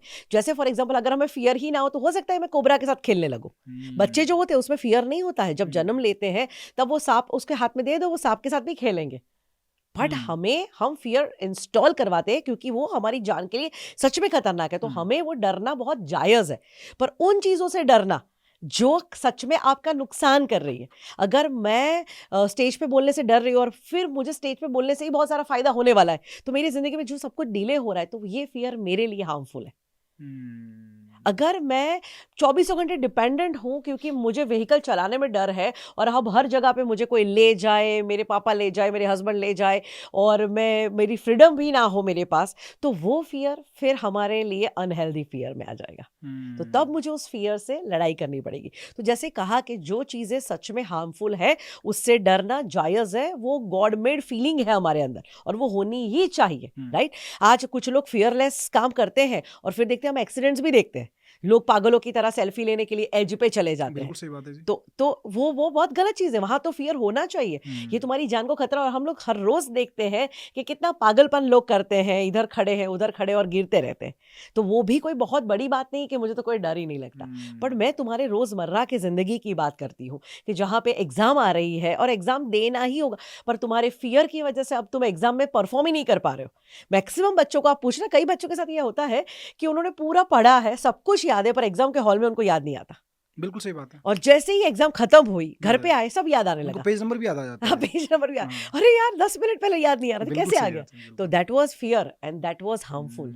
ये हार्मफुल होता है। तो हमारी जो लड़ाई है ना वो ओरिजिनल फियर से नहीं है, ये इमेजिनरी फियर्स जो हमें बहुत ज्यादा नुकसान कर देते हैं, हमारी लाइफस्टाइल में बहुत बड़ा नुकसान करते हैं। उस फियर से लड़ना है, उसको फेस करना बहुत ही जरूरी है। अच्छा, फियर का फेलियर से क्या लेना देना है? फियर इज इक्वल टू, जो मैंने कहा ना कि जो हार्मफुल फियर है इज इक्वल टू फेलियर। क्योंकि आप देखो, अगर एक बच्चा है और वो एग्जाम से ही अगर उसके अंदर फियर है, एग्जाम के नाम पे ही उसको सर्दी जुकाम हो जाता है, बुखार आ जाता है, तो ये उसको क्लियर कट फेलियर की ओर ले जा रहा है। क्योंकि वो हार्डवर्क भी करेगा, पर जब वो उसको परफॉर्मेंस की बारी आएगी ना, वो परफॉर्म नहीं कर पाएगा वहां पे। तो ये उसकी सारा पोटेंशियल है, सारी मेहनत करी हुई है, पर अब यहाँ पे कौन सा रोल प्ले होता है? फियर का। एंड वो उसको कहाँ लीड कर रहा है? फेलियर की ओर लीड कर रहा है। तो एट दैट टाइम उस फियर का इलाज होना बहुत जरूरी होता है, वरना ऐसे ही जिंदगी में बहुत सारे, फॉर एग्जांपल आप एक बिजनेसमैन है और आपको एक डिसीजंस लेने पड़ते हैं, तो बहुत सारे डिसीजन में आपको भी फियर लगता है, राइट? बिल्कुल सही बात है, राइट? बट उसमें भी एक लॉजिक है। देखो, दो टाइप के रिस्क लेना बहुत जरूरी है, क्योंकि जिंदगी में रिस्क ना लेने से बड़ा कोई रिस्क ही नहीं होता है। बट रिस्क में भी क्या होता है? कैलकुलेट करो, calculated risk low, right? But हम लोग कैलकुलेटेड रिस्क लेने में भी अगर डर जाए, राइट, तो हो सकता है फिर आप नए कभी स्टेप्स नहीं उठाओगे, नए स्टेप्स नहीं उठाओगे तो आपके अंदर जो पोटेंशियल था वो एज इट इज रह गया, आप आगे आ ही नहीं पाए। तो ये आपको आपके जीवन में, भले ही आप कहें कि दिखने के लिए फेलियर नहीं है, पर हाँ बहुत कुछ पाना चाहते थे, बहुत कुछ पा सकते थे, उसके सामने नहीं पा पाए, तो वो भी तो आपका फेलियर ही हो गया ना। बहुत सही, बहुत सही, बहुत सही। How do you define fail? शब्द किस तरीके से आप डिफाइन करते हो? फेलियर मुझे क्या लगता है पता है, हमें ये दुनिया के चोंचलों में नहीं फंसना है, दुनिया को जो मानना है माने, तुम अपने जिंदगी के स्टैंडर्ड डिसाइड करो। हमें मुझे ऐसा लगता है कि हम है ना एक इंडिविजुअल है, हम क्यों सोसाइटी की तरह, दूसरे लोगों की तरह अपने आप को जीना, मतलब अपने आप को आंकते क्यों है? अब अगर एक बर्ड है और वो पूरा दिन एक मछली को देख के डिप्रेस ही होता रहेगा कि यार भगवान ने मुझे तो ये स्किल दी ही नहीं और मुझे तो तैरना आता ही नहीं और मैं तो अच्छी तैरने में हूँ ही नहीं, क्या और बात वो है? मछली उसी बर्ड को देखती रहे, यार मुझे तो उड़ना आता ही नहीं, मैं तो Wow. टोटल फेलियर हूँ। I loved it. Right? Hmm. तो फेलियर क्या है? राइट? तो Hmm. हम दुनिया को देख के जो अपने आप के आयाम जज करते हैं, हम जो कंपटीशन के कारण जो अपने मतलब रैंक देते हैं, वो सब कुछ मतलब अगर हम उस हिसाब से नहीं कर पाते तो हम उसको फेलियर बुलाते हैं। बट एक्चुअली फेलियर क्या होता है? तुम जब खुद को जान ही नहीं पाते, तुम्हें अपना ट्रू पोटेंशियल पता ही नहीं होता है, और तुम दुनिया के इस पूरे के पूरे विशियस सर्कल में फंस के अपने आप को बाहर से बैठ के जज करके वो परफॉर्म नहीं कर पाते हो, वही तुम्हारी जिंदगी में फेलियर है। तो जो मैं समझ पा रहा हूँ आपकी हाँ। कॉन्वर्सेशन में, फियर सेल्फ का इमेजिनरी थॉट है और फेलियर किसी और का डिफाइंड किया हुआ विचार है। यस। एंड मुझे लगता है दोनों को दिल पे लेने की जरूरत नहीं है, नहीं है। ना फियर ना फेलियर। राइट। क्योंकि कहीं ना कहीं अगर आज हम देखने जाएं तो लोग चिंतित या डिप्रेशन में इस दो शब्द की वजह से बहुत ज्यादा जा रहे हैं। थोड़ा बहुत मैं अपने फायदे की बात कर लेता हूँ आपसे। फेलियर पे एक चीज बताओगी कि हाँ। मतलब आप किस चीज को फेलियर मानते हो?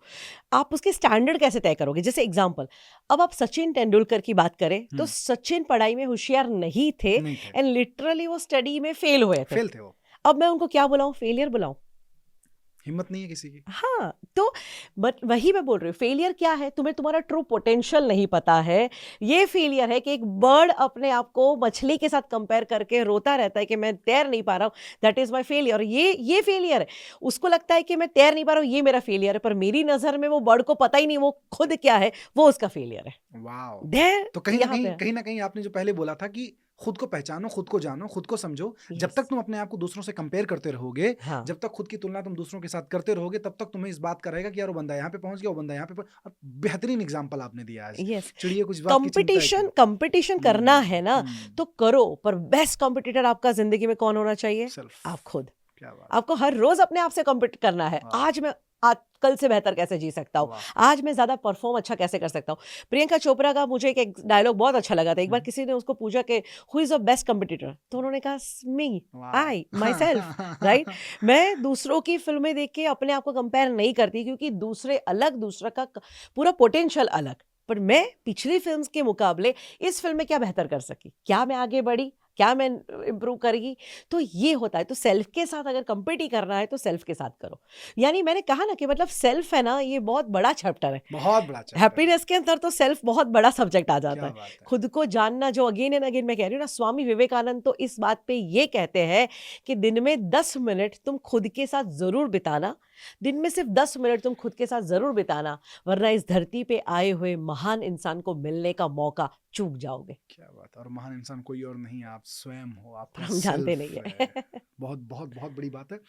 इस पूरे पॉडकास्ट का मेरे दोस्तों ये जो हिस्सा था, मैं चाहूंगा कि इस हिस्से को आप सब तक पहुंचाओ। कारण बहुत साफ है, क्योंकि एक्चुअली में हम खुद ही के साथ तो समय नहीं बिता पाते, खुद ही के साथ तो नहीं जी पाते। दुनिया पे उंगली उठाते हैं, दुनिया को देखते हैं, लेकिन हम खुद की नजरों से खुद को कभी नहीं देखते। और कई बार आपको ऐसा महसूस होगा कि मैं आईने का धूल साफ करता रह गया और धूल मेरे चेहरे पे थी। अब मैं थोड़ा अपने फायदे की बात कर लेता हूं, जहां पे मैं पॉइंट छोड़ा था। मैं बहुत सारे ऐसे सेलर्स हैं जिसको मैं कोचिंग देता हूं, और चूंकि मैं ये बात इसलिए आपसे पूछना चाह रहा हूं क्योंकि हमारे इंडस्ट्री के अंदर ना रिजेक्शन, क्रिटिसिज्म, ऑब्जेक्शंस लोगों को मिलता है। हम अपनी बात रखते हैं, सामने वाले इनको रिजेक्ट करते हैं, और कहीं ना कहीं उस चीज को ये फेलियर मान लेते हैं। बहुत हजारों की तादाद में लोग हैं जो मेरे साथ कहीं ना कहीं कनेक्टेड, और शायद इस पॉडकास्ट को भी देखेंगे। इनका खुश रहना बड़ा जरूरी है। आप इनको क्या मैसेज देना चाहोगे? खुश रहने के लिए एक जनरल मैसेज भी अगर कहे, आपके जो भी पूरा टीम है उनके लिए भी और उनके फैमिली के लिए भी, सबके लिए एक चीज है, जिंदगी में ना जो दिल से करना चाहते हो और जीवन जीना चाहते हो, उस चीज को ना कभी डिले मत करना, क्योंकि सही वक्त ना कभी नहीं आता है। हर वक्त को सही बनाना पड़ता है। जैसे मैंने अक्सर लोगों को देखा है, हम एक जर्नी में हैं, जब हम छोटे होते हैं तो हमें लगता है कि यार जल्दी जल्दी हम 10th 12th कंप्लीट कर लेना, फिर जीवन में जलसा ही जलसा करेंगे। फिर जब 10th 12th होता है तो फिर लगता है कॉलेज आ गई, अरे हाँ हाँ कॉलेज कंप्लीट करते हैं, फिर जलसा ही जलसा है। फिर लगता है नहीं नहीं मास्टर का डिग्री तो लेना ही चाहिए, उसके बगैर कैसे अपना वैल्यू है, मास्टर्स का डिग्री ले लिया, अब बोलेंगे अरे अब तो नौकरी तो चाहिए ही चाहिए, नौकरी आ गई फिर तो जलसा ही जलसा है। जिस दिन नौकरी आ जाती है फिर लगता है कि अब शादी हो जाए ना तो फिर जलसा ही जलसा है। फिर जब शादी हो जाती है अभी जलसा नहीं होता, फिर समाज का प्रेशर आता है, बच्चे लाओ, एक नहीं अब 2 लाओ, अब 2 आ गए अब तो जलसा करो, नहीं मेरे बच्चा का ना अच्छी स्कूल में एडमिशन हो जाए, बस फिर जलसा ही जलसा है।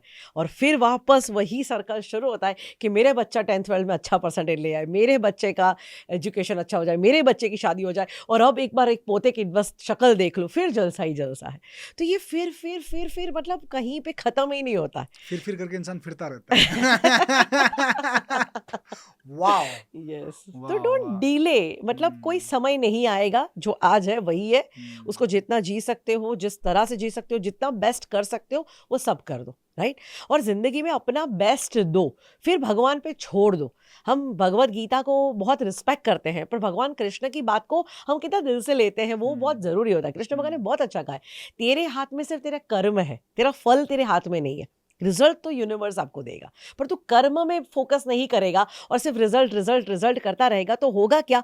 कई बार ऐसा होता है कि हमारे पास, ये एग्जांपल से समझो, जस्ट एक एग्जांपल है कि मेरे पास एक उपजाऊ धरती है और मैं बहुत उत्सुक हूं कि मेरे पास बस उसमें से आम के पेड़ ही होने चाहिए, मीठे मीठे आम, और मैं इतनी फ्रूट के पीछे पड़ी हुई हूँ कि आम का तो मैं मतलब जूस बनाऊंगी, आम का आइसक्रीम खाऊंगी, आम का बिजनेस, आम आम आम इतना कर रही हूँ, फल के ऊपर इतना फोकस है कि मेरा कर्म था बीज बोने का, उसी में मैंने ध्यान नहीं दिया, बीज चला गया बबूल का। ओह, गलती हो गई। गलती हो गई। और जब परिणाम मिलेगा तो फिर कांटे ही मिलेंगे आपको। हाँ, और अब मैं भगवान को कहती हूँ, भगवान तूने मेरे साथ ये क्या कर दिया, मैंने कितनी मेहनत किया था, कितना सब केयर किया था, फर्टिलाइजर्स डाले थे, पानी पिलाया था, 24 घंटे यहाँ उसकी रखेवाली की थी, सब किया, तूने मुझे ये रिजल्ट दिया। भगवान कहेंगे मैंने क्या कहा था, कर्म कर, फल पे मत फोकस कर। हम फल के बारे में चलते और रहते हैं। कर्म कहीं ना वर्तमान को संबोधित करता है। Yes. और हमारा ज्यादा फोकस रहता है पास्ट के ऊपर, हमें जो फल मिले थे उसके ऊपर, और जो हमें फल मिलने वाला है उसके ऊपर। Yes. अब मैं इस सवाल यहीं से एक सवाल आपसे पूछना चाहूंगा कि खुश रहने के लिए वर्तमान में फोकस करना, ये आपने पहले बता दिया, भगवान कृष्ण ने वही मैसेज दिया, कर्मा कर तू। कैसे एक इंसान कैसे अपने पास्ट को डिलीट कर पाए और अपने बेहतर फ्यूचर को क्रिएट कर पाए? हिमानी मैम क्या मैसेज देना चाहती हैं ऐसे लोगों के लिए? पास्ट एक हमारी जिंदगी में एक ऐसा चीज है, देखो अगर अभी हम लोग यहाँ बैठे हैं तो मैं पास्ट को कहाँ पकड़ने जाऊंगी। पास्ट कहीं ना कहीं मेरे माइंड में और मेरी मेमोरी में एग्जिस्ट करता है, राइट। और फ्यूचर को भी मैं कहाँ पकड़ने जाऊंगी, वो भी तो मेरे कहीं ना कहीं माइंडसेट से हम बना रहे हैं, राइट। हाँ। तो अब हमारे हाथ में एक चीज है, हम कितना भी कर ले, अरे ऊपर से भगवान भी आ जाए, पर ऐसा पावर कहीं नहीं है सृष्टि में कि हम पास्ट में जाके कोई चीज को बदल सके। जो हो गया वो हो ही गया है, उसका रिपेयरिंग नहीं हो सकता है। पर हाँ, हमारे पास एक पावर है जिससे हम हमारे आने वाले कल को जरूर बदल सकते हैं, और वो है वर्तमान। लोग वर्तमान के पावर को नहीं समझ पाते, प्रेजेंट बहुत पावरफुल है। तो हम लोग हमेशा इसी में चक्कर में कि ऐसा हो गया उसी में पड़े रहते हैं, या कल क्या होगा उसके चक्कर में पड़े रहते हैं, और हम जी रहे हैं वर्तमान में। तो प्रेजेंट हमारे हाथ से छूट जाता है, प्रेजेंट हमारे हाथ से चला जाता है। तो इस प्रेजेंट को बेस्ट कैसे बनाया जा सकता है, प्रेजेंट में क्या ऐसे एक्शंस लिए जा सकते हैं, प्रेजेंट को दी बेस्ट तरीके से अगर आप मतलब कहते हैं ना बीज बोओगे, तो डेफिनेटली आपके जीवन में फ्यूचर में वो रिजल्ट्स मिलेंगे। तो पास्ट की मेमोरी को, मैं आपने कहा ना कि पास्ट के लिए क्या करना चाहिए, जो हॉस्पिटल के बाहर लिखा था ना, भुलाओ, छोड़ो, डिलीट करो। मैं तो सिंपल कहूंगी, अगर पास्ट है आपके जीवन में कोई भी, और पेनफुल पास्ट बहुत लोगों के पास है, पर अगर मैं एक हाथ इधर पास्ट में पकड़ के बैठी हुई हूँ और अब मैं फ्यूचर में जाना चाहती हूँ, तो मेरी हथकड़ी है, ये मुझे जाने ही नहीं देगा। इसलिए जो हो गया सो हो गया, एक बार उसको छोड़ के देखो, एक बार उसको निग्लेक्ट करते देखो, उसको भुला के देखो, तुम्हें आगे बढ़ना है ना। इसीलिए लेट गो करो। लेट गो बहुत बड़ी बात है, हम नहीं करते हैं। हम छोटी छोटी बात पे क्यों ऐसा हो गया हम उसका एनालिसिस करते हैं। पर अब तुम्हें बताओ कि हम घंटों पर, अगर फायदा हो सकता है तो मैं भी बैठ जाती हूँ एनालिसिस करने के लिए, और कुछ होगा, कुछ बदल पाओगे, कुछ भी चेंज हुआ है, तो जो हमारे हाथ में ही नहीं है उस पर क्यों फोकस करना। मजे वाली बात, हमारी औकात ही नहीं कि हम एक सेकंड पीछे जा पाए। और जब जाके उसको आप बदल नहीं सकते तो उसके बारे में सोच के फायदा क्या है। इतने बड़े बड़े वर्ल्ड के लीडर्स, बिलियनर सब है, साइंटिस्ट है दुनिया में, हम चांद पे पहुंच गए, पर हमें इतनी ताकत नहीं है कि 10 मिनट पीछे जा सके। बहुत सुंदर, राइट। तो फिर अब जो सत्य है कि वो नहीं बदल सकते, उसको छोड़ दो। पर तुम्हारे हाथ में ये जो वर्तमान है ना, ये तुम्हारा भविष्य बना रहा है, उस पर फोकस करो। वरना क्या होगा, तुम आज भी उसी में अड़े हुए हो, तुम्हारा प्रेजेंट भी ऐसे ही जा रहा है, और फिर एक दिन फ्यूचर में बैठ के ये घड़ी भी तुम्हारा पास्ट ही होगा। वाह। और तुम यहाँ बैठ के अफसोस करोगे कि ये क्यों नहीं बदल रहा। पर हाँ। भाई, इसको बदल सकते हो, इसको बदल दो। सही बात है। वरना मतलब पहले तो पास्ट के बारे में आप सोच ही रहे थे, हाँ। अब पास्ट के बारे में सोच के जो तुम्हारा वर्तमान है, इसको तुम बर्बाद कर रहे हो। तो फिर पहले पास्ट, फिर करंट का जो तुम्हारा पास्ट बना, past plus past double past, हाँ, फिर ट्रिपल पास्ट, फिर 4, फिर 5, और इस तरीके से पता चला तुम्हारी जिंदगी खत्म हो गई। तो आज 2025 का रो रहे हो, 2025 में ऐसा हो गया होता है ऐसा, पर 2026 भी तेरा एक दिन पास्ट बनेगा। क्या अभी इसको बात देख है। ले तू। बहुत खूबसूरत, बहुत खूबसूरत। वैसे आपने जैसा कि बताया, ऐसा सब्जेक्ट है ना कि इसके ऊपर आप घंटों बातें कर सकते हो, सुन सकते हो, और मुझे मालूम है यहाँ पे जितने लोग होंगे ना, बड़े मजे से सुन रहे होंगे। राइट। समय को ध्यान में रखते हुए एक सवाल मैं और जरूर आपसे पूछना चाहूंगा, और एक कमिटमेंट आपसे लेना चाहूंगा कि अगली बार जब भी मौका मिलेगा तो यहाँ से इसका पार्ट 2 हम चालू करेंगे। एक सवाल मैं जरूर आपसे पूछना चाहूंगा कि इतने सालों तक लोगों के रूठे हुए चेहरे को आपने हंसाया है, क्या मैसेज देना चाहोगे कि अगर इंसान को खुश रहना है तो उसे क्या करना चाहिए? इंसान को खुश रहना है तो सिंपल मैं ये कहती हूँ कि जिंदगी में ना कोई भी एक शक्ति को पकड़ लो, और जिसके ऊपर तुम्हें अपना पूरा का पूरा फेथ रखना है। फेथ जिंदगी में बहुत जरूरी होता है। विश्वास जिसे हम कहते हैं ना, वो आप भगवान पे रख सकते हैं, ईश्वर, अल्लाह, जीसस, आप जिसमें भी मानते हैं, हम उससे एतराज नहीं है। पर किसी शक्ति में मानो, और किसी में नहीं माने तो माँ प्रकृति में मानो। क्योंकि हम जब भी किसी पे फेथ करते हैं कि यार कोई तो है हमसे ऊपर, हमसे बेहतर कोई तो शक्ति है, तो हमेशा हम में एक आशा रहती है। जब भी जिंदगी में उदास हो गए, पर एक आशा होगी कि यार कोई तो बैठा है, मेरी मदद जरूर करेगा। पर जब हम किसी में फेथ ही नहीं रखते, और तब हम जिंदगी में डिप्रेशन में ज्यादा चले जा सकते हैं। तो एक तो किसी पे फेथ रखो, और सेकंड थिंग है, आप कभी भी किसी को, आपने देखा होगा कि जिस भी शक्ति में फेथ होता है ना, जैसे आप मंदिर में जाते हो और आपको भगवान पे भरोसा है, आप हमेशा मंदिर में जाके क्या करते हैं, हमारा सर झुका देते हैं। राइट, हम मंदिर में जाके सर झुकाते हैं, पर कभी हमने ये नहीं पूछा कि हम हमारा सर झुकाते क्यों है। हर एक इंसान अपना सर झुका के प्रणाम भगवान को जरूर करता है, पर कभी ये नहीं पूछता कि हम सर झुकाते क्यों है। तो सर इसीलिए झुकाते हैं कि हमारा जो सारा लोड, टेंशन, सब कुछ होता है ना, ये यहाँ भरा हुआ होता है। ये होता है AP centre of all the stress. और जब ईश्वर के सामने जाते हैं, वो सबसे बड़ी शक्ति के सामने जाते हैं, और सर जब झुकाते हैं, तो एक सिंबॉलिक एक्शन है कि मेरे सारे स्ट्रेस भगवान मैं तेरे चरणों में अर्पण करता हूँ, और मैं यहाँ से अपने सारी चिंताओं से मुक्त होता हूँ। और तब जब आप इस तरह से उस पर छोड़ देंगे ना, फिर देखो सृष्टि भी काम करेगी। पर हम तो क्या करते हैं, एक्शन करते हैं, पर बाहर में आके बस मुझे ही सब करना है, मैं ही हूँ, किसी पे भरोसा नहीं है, तो फिर जिंदगी ऐसी की ऐसी चलती रहती है। तो जस्ट फेथ करो, विश्वास रखो, वो जरूर देगा। एंड सबसे इंपॉर्टेंट जो मैं हमेशा कहती हूँ, हैप्पीनेस के लिए ना, जिंदगी में भगवान से अपना रिश्ता बदल दो। बहुत मांग लिया आपने, बहुत रो लिया, बहुत कंप्लेन कर लिया, पर सच में भगवान को अप्रिशिएट करना शुरू कर दो। भगवान ने तुम्हारे लिए क्या किया ना, वो जरा एक बार देखना शुरू कर दो। क्योंकि क्या नहीं दिया का क्लियर कट लिस्ट हमारे सामने होता है, पर उसने आज तक तुम्हारे लिए क्या किया, उसने तुमको क्या दिया, कितनी नेगेटिविटी से बचाया, तुम्हारे साथ कितना वर्स्ट हो सकता था जो नहीं हुआ। अगर वो कभी काउंट करोगे तो पता चलेगा तुम तो उसके ब्लेसिंग्स के छत्र छाया में बैठे हुए हो। वाह। और जो 4 चीजें नहीं मिली उसके ऊपर रो रहे हो। ग्रेटिट्यूड। तो दैट इज वेरी इंपॉर्टेंट। भगवान के अपने जीवन में कोई भी एक ऐसी शक्ति पकड़ लो जिसके ऊपर आप फेथ रखे। दूसरा, उस पर भरोसा करो कि वो जरूर मदद करेगा। और तीसरा, हमेशा उसको दिल से थैंक यू कहो, क्योंकि उसने क्या क्या किया, उसको अप्रिशिएट करो। उसको अप्रिशिएट करके तो देखो, उससे प्यार करके तो देखो, फेथ करके तो देखो, वो शक्ति जरूर मदद करेगी। मजे वाली बात है, जिस समय तुम उसको कोस रहे हो, हाँ, उस समय तुम्हें पता है कि तुम उसको कोस रहे हो, और तुम्हें ये पता चलना उसकी कितनी बड़ी ब्लेसिंग है। और ऐसे कितने लोग हैं जो कोमा में हैं आज की डेट में, उसी समय जो उन्हें पता ही नहीं कि वो क्या कर रहे हैं। हम भगवान को जब भी कोसते हैं, हमेशा याद रखना चाहिए कि भगवान को कहते हैं ये नहीं दिया, वो नहीं दिया, ऐसा नहीं। भगवान की दृष्टि से देखो, उसको सब दिखाई दे रहे हैं, और उसको पता है कि ये बंदा जो मेरे साथ आज लड़ रहा है ना, मुझे जो गालियां दे रहा है, मुझे जो कंप्लेन कर रहा है, ये नहीं दिया, नहीं, तेरी पोजीशन पे आने के लिए वहां 1000 लोग लाइन लगा के खड़े हैं। क्या बात है। उन सभी को तेरी पोजीशन पे आना है। वो मर रहे हैं, वो तड़प रहे हैं कि काश मुझे ये जगह मिल जाए, पर वो हम अपनी दृष्टि से देखते हैं इसलिए हम देख नहीं पाते। वो भूल भुलैया जैसा होता है कि हमें लगता है ये भगवान कितना कॉम्प्लिकेटेड है, पर ऊपर से देखो सारे सॉल्यूशन नजर आ जाते हैं। क्या बात है। क्या पता भगवान को पता है कि उसने कैसी सृष्टि बनाई है और उसको कैसे चलाना है। तुम उसके काम में मत आओ, तुम अपना काम करते चलो, बस उसको अप्रिशिएट करो, उस पर फेथ रखो, फिर देखो जिंदगी कैसी आसान हो जाती है। अभी अभी प्रेमानंद जी का मैंने बहुत अच्छा एक वीडियो देखा, तो उसने बहुत अच्छा कहा था कि भगवान पे भरोसा तो करके देखो, मेरे पास कुछ नहीं था और आज ये पूरा का पूरा हमारा जो ये पूरी जो सब कुछ चल रहा है वो किस शक्ति से चल रहा है, कैसे चल रहा है, हमें भी नहीं पता। तो मतलब जो आध्यात्मिक गुरु होते हैं या ऐसे लीडर्स होते हैं या बहुत साइंटिफिकली बिलीव करने वाले लोग भी इस बात को करते हैं कि फेथ बहुत ज़रूरी होता है, स्पिरिचुअली भी और साइंटिफिकली भी, क्योंकि फेथ की एक एनर्जी जो होती है उसमें सॉल्यूशन छुपा होता है। जब फेथ नहीं है वहाँ कोई सॉल्यूशन नहीं है। जब तुझसे ना सुधरे तेरे बिगड़े हुए धंधे, तो भगवान के ऊपर तू छोड़ दे बंदे। हाँ सो ये फैक्ट है और रियली में वो कोई भी हो सकता है। आप किसी धर्म में विश्वास रखते हो, किसी किसी के प्रति तुम्हारी आस्था है, वो तुम्हारा गुरु हो सकता है, एनर्जी हो सकता है, मास्टर हो सकता है, आप मानो यार।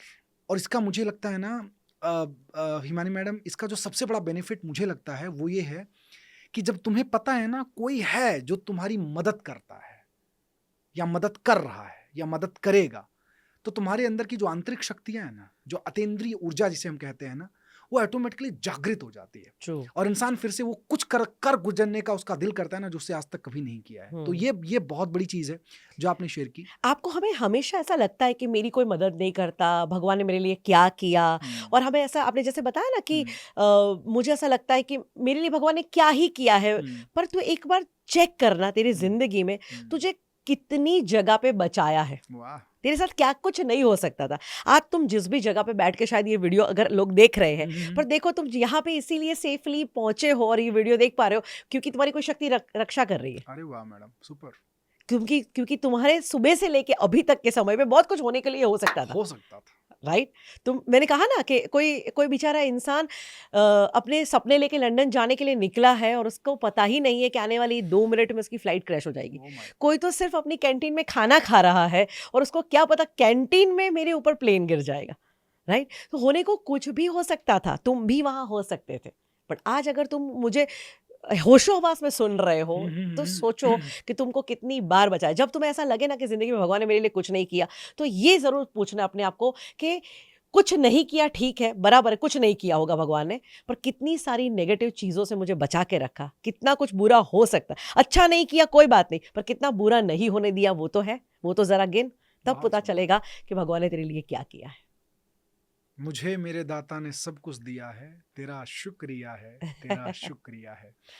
अल्टीमेट। और मुझे लगता है कि अगर यही बात केवल आपको समझ में आ गई तो मुझे नहीं लगता मैडम कि इससे बढ़िया तरीका हो सकता है व्यक्ति के जीवन में खुश रहने का। क्योंकि अगर अंधेरा नहीं है तो प्रकाश है, लाइट है, सुबह है। बट थिंग इज दैट कि आप उसको मान कितना रहे हो। तो मुझे ये लगा कि हैप्पीनेस है ना, ये दुनिया के किसी शोरूम में, किसी मॉल में, किसी दुकान में नहीं मिलेगी। ये तुम्हें तुम्हारे अंदर से, तुम्हारे विचारों से उत्पन्न करना पड़ेगा, जागृत करना पड़ेगा। हैप्पीनेस स्टेट ऑफ माइंड है क्या? हैप्पीनेस हमारी स्टेट ऑफ माइंड भी कह सकते हो, हैप्पीनेस हमारी एनर्जी भी कह सकते हो, हैप्पीनेस हमारी इमोशंस भी कह सकते हो, हैप्पीनेस हमारे आसपास का एनर्जी फील्ड भी कह सकते हो। वाह। तो हैप्पीनेस सब कुछ है और इसीलिए हम इस धरती पे आए हैं और कुछ नहीं है। हम इस धरती पे क्यों आए, आप सोचो तो सही, कि हम अपने आप को जान सके, अवेकन कर सके, इवॉल्व हो सके, और मर के जीने के लिए क्यों भेजेंगे भगवान हमें तो खुश रहने के लिए आए। तो दुखी रहना ये हमारे लाइफ का पर्पस नहीं है, हर हाल में खुश रहना ये हमारी जिंदगी का पर्पस है। बट जो आउटकम चाहते हैं लोगों नहीं मिलता तो तब तो लोग उदास होंगे ही ना। वही तो, यही तो मैंने कहा ना कि कृष्ण भगवान से क्या देखना है, हमें क्या सीखना है कि आउटकम खुशी। देखो हम यही जहाँ पे गड़बड़ होती है, यही गड़बड़ करते हैं। खुशी मतलब क्या, हम जैसा चाहे सब कुछ वैसा हो जाए तो हम खुश है। नहीं, जो हो रहा है उस सब को हम अपना रहे हैं और हम खुश हैं, वो राइट खुशी है, वो राइट हैप्पीनेस है। मतलब जो हुआ अच्छा, जो हो रहा अच्छा, जो होने वाला वो भी अच्छा। अच्छा, यस, यही तो भगवत गीता का मर्म है। जो हो गया वो अच्छे के लिए, जो हो रहा है अच्छे के लिए, जो होगा वो भी अच्छे के लिए। जो हो रहा है उसमें क्या अच्छा है, बस उसको ढूंढ, क्योंकि हर परिस्थिति मुकेश अंबानी के कंट्रोल में भी नहीं है। इलॉन मस्क अपना सारा प्रॉपर्टी दे दे तो भी वो सिचुएशंस को कंट्रोल नहीं कर सकता। नहीं कर सकता। इस दुनिया में कोई नहीं कर सकता, कोई कर ही नहीं पाया। सिकंदर जिसने दुनिया जीत ली थी वो भी कंट्रोल नहीं कर पाया, तो भाई हम तो कौन है। इसलिए परिस्थितियां हमारे हाथ में नहीं है, पर उन परिस्थितियों पे कैसे रिएक्ट करना ये हमारे हाथ में है।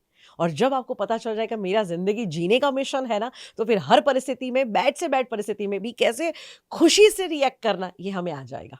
मैं ये नहीं कह रही हूँ कि 24/7 हम खुश रह सकते हैं, पर हम प्रयास तो कर सकते हैं। मुझे कई लोग कहते हैं कि हिमानी मैम आप हैप्पीनेस के बारे में सिखाते हैं, मतलब आप 24 घंटे खुश रहते, कभी अपसेट नहीं होते। मैं कहती हूँ मैं इंसान हूँ, मैं भी दुखी होती हूँ, मुझे भी गुस्सा आता है, मुझे भी सब होता है।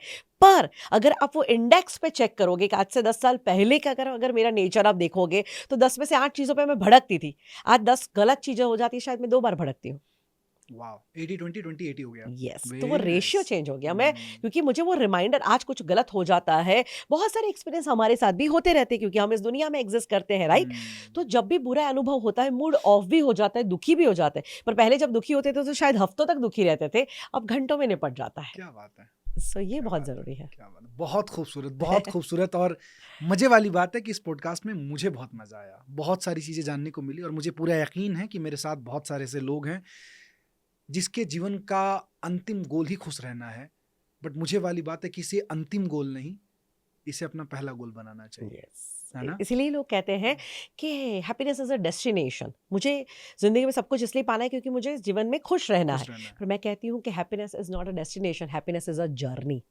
अगर इस जर्नी में तुम खुश नहीं हो तो कोई डेस्टिनेशन पे भी तुम्हें खुशी नहीं होगी।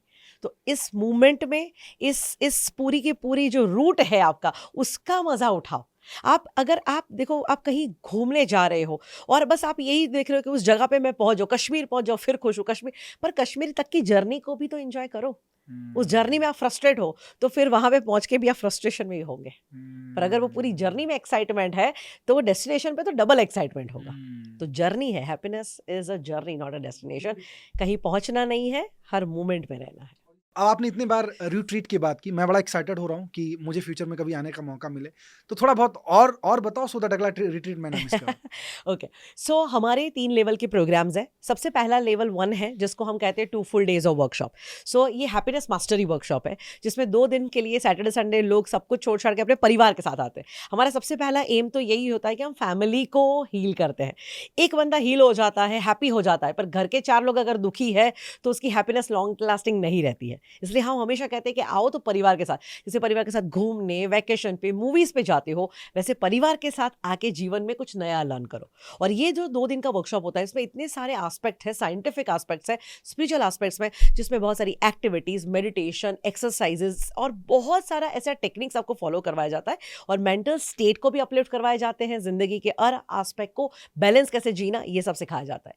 फिर जब 2 डेज वर्कशॉप आप कंप्लीट करते हो, फिर आप ही लोगों के लिए एक एडवांस रिट्रीट होता है। तो जो हमारा हर साल में लोनावला में हम करते हैं, मानसून में जब ब्यूटी चारों तरफ बिखरी होती है, तब हम एक पूरा रिजॉर्ट बुक करते हैं। 4 to 5 डेज आपको हमारे साथ रहना है, और वो 4 डेज आपको कंप्लीटली मोबाइल के उपवास पे रहना है। So no social media, no digital world, और पूरा का पूरा सिर्फ, और आप हमारे साथ जब जुड़ते हैं, लोग इतना खुश रहते हैं। मैं सुबह 6 बजे सेशन लेना शुरू करती हूँ, शाम को, रात को 12 बजे तक नॉन स्टॉप हमारा सेशन चलता है। एंड मुझे भी नहीं पता चलता कि 6 AM to 12 AM, यानी इतने घंटे बोलने की एनर्जी मुझ में 18 घंटे में कैसे बोल लेती हूँ। और वो लोग भी नहीं समझ पाते कि 18 घंटे वो लोग सुन कैसे पाते। और एक भी इंसान नहीं थकते, होटल वाले थकते जो हमें हाथ जोड़ के कहते कि मैम अब तो कंप्लीट करो, क्योंकि तब रियलाइज होता है कि जब इंसान दिल से बहुत खुश होता है ना, तो ना समय का पता चलता है, ना थकावट लगती है, और हैप्पीनेस ही होता है जो आपको हील करता है। तो वो 4 to 5 डेज लोग हमारे साथ रहते हैं, और जब उनका वो लेवल कंप्लीट करते हैं, फिर वो हमारे लास्ट लेवल के लिए आते हैं, जो सुपर मास्टरी वाला कोर्स है। वो हमारा 8 दिन का हिमालयन मेडिटेशन रिट्रीट है। सो हमारे साथ हम लोग हिमालय में ले जाते हैं, और हिमालय में ले जाते हैं। एंड वहाँ पे 8 से 10 दिन लोग हमारे साथ रहते हैं, और वो एक बहुत अलग लेवल का, लाइक आपके सोल को टच करने वाला और कुछ डिवाइन फीलिंग को फील करने वाला वर्कशॉप है। सो उसके बारे में तो शायद मैं वर्ड्स में नहीं कह पाऊंगी, क्या बात है। बट इन शॉर्ट इस तरह से हमारे प्रोग्राम चलते हैं। तो as a Himani's happiness hub में एक होते हैं कि जो हम हिमानीज हैप्पीनेस हब के थ्रू ऐसे वर्कशॉप्स ऑर्गेनाइज करते हैं, एंड सेकंड मैं एक स्पीकर हूँ, तो मुझे all over the world invitations आते हैं। तो फ्रॉम लाइक ग्रुप, समाज, कॉर्पोरेट, स्कूल, कॉलेजेस में हमेशा मेरे 2 घंटे 5 आवर्स लाइक 1 डे 2 डेज के हमारे वर्कशॉप्स होते हैं। तो एक होते हैं ऑर्गेनाइज वर्कशॉप जो आप खुद ऑर्गेनाइज कर सकते हो अपने ग्रुप के लिए, एंड सेकंड होते हैं कि आप हमारे वर्कशॉप में आके पार्टिसिपेट कर सकते हैं। ब्यूटीफुल। और इसी बात के साथ मेरे दोस्तों कि हैप्पीनेस कोई मंजिल नहीं है, ये तुम्हारी यात्रा है। और अगर आप चाहते हो मेरे दोस्तों कि इस यात्रा में चलना आपको है, तो अकेले मत चलो, क्योंकि हर सफ़र में हम सफ़र हो तो मज़ा आएगा। और ऐसे जितने भी आपके हम सफ़र हैं, आप उन तक ये वीडियो शेयर करना, क्या पता उनकी रूखी हुई ज़िंदगी आज खुशहाल हो जाए, उनको भी अच्छा लगे। सो बहुत बहुत धन्यवाद, आपने इतना प्यार दिया इसको। Thank you so much ma'am आपको कि Thank you. आपने अपना बेशकीमती निकाला। और मुझे लगता है कि ये जो आपके साथ मैंने 1.5 घंटा बिताया है, ये one of the best memories of my life. जब कभी फ्यूचर में मैं पलट के अपनी ज़िंदगी को देखूंगा तो रहेगा, क्योंकि ज़िंदगी के एक्चुअली में जो सबसे बेहतरीन खुशनुमा चीज़ है, आज हमने उसके बारे में आपसे बात की। So thank you so much, बहुत बहुत धन्यवाद आपका। Thank you so much. मुझे भी आज आपके साथ बहुत अच्छा लगा, और आपने कहा 1.5 घंटा, इसलिए मैं सोचो सच में 1.5 घंटा हो गया। अदरवाइज ऐसा लगता है कि 10 मिनट पहले ही बैठे हैं। वाह वाह। और नहीं, मैं कमिटमेंट आपसे ज़रूर लेना चाहूँगा कि हम अगली बार ज़रूर फिर मुलाकात करेंगे इसके ऊपर, Definitely, और yes. इस चीज़ को हम कंटिन्यू करेंगे, क्योंकि मुझे लगता है ये ब्लेसिंग कमाने का इससे बढ़िया मौका नहीं हो सकता है। True. और मैं एक चीज़ और बोलना चाहूँगा कि अगर 1 से 1.5 घंटे में अगर आपको इतना मज़ा आया है इस पॉडकास्ट को देख के, सुन के, तो आप अंदाज़ा लगाओ कि जब मैडम के साथ आप इनके रिट्रीट प्रोग्राम पे 4-5 दिन बिताओगे तो आपको कितना अच्छा लगेगा। तो जब भी आपको मौका मिले तो आप ज़रूर देखना, और मैं कोशिश करूँगा कि फ्यूचर में अगर मुझे मिले तो मेरी कम्युनिटी के अंदर मैं जब मैडम का अगला प्रोग्राम है तो उसको मैं डाल दूँ। और अगर आपके पास समय होगा तो जाना, और नहीं होगा तो समय निकालना इसी चीज़ों के लिए। Thank you so much ma'am, बहुत धन्यवाद Thank you so much.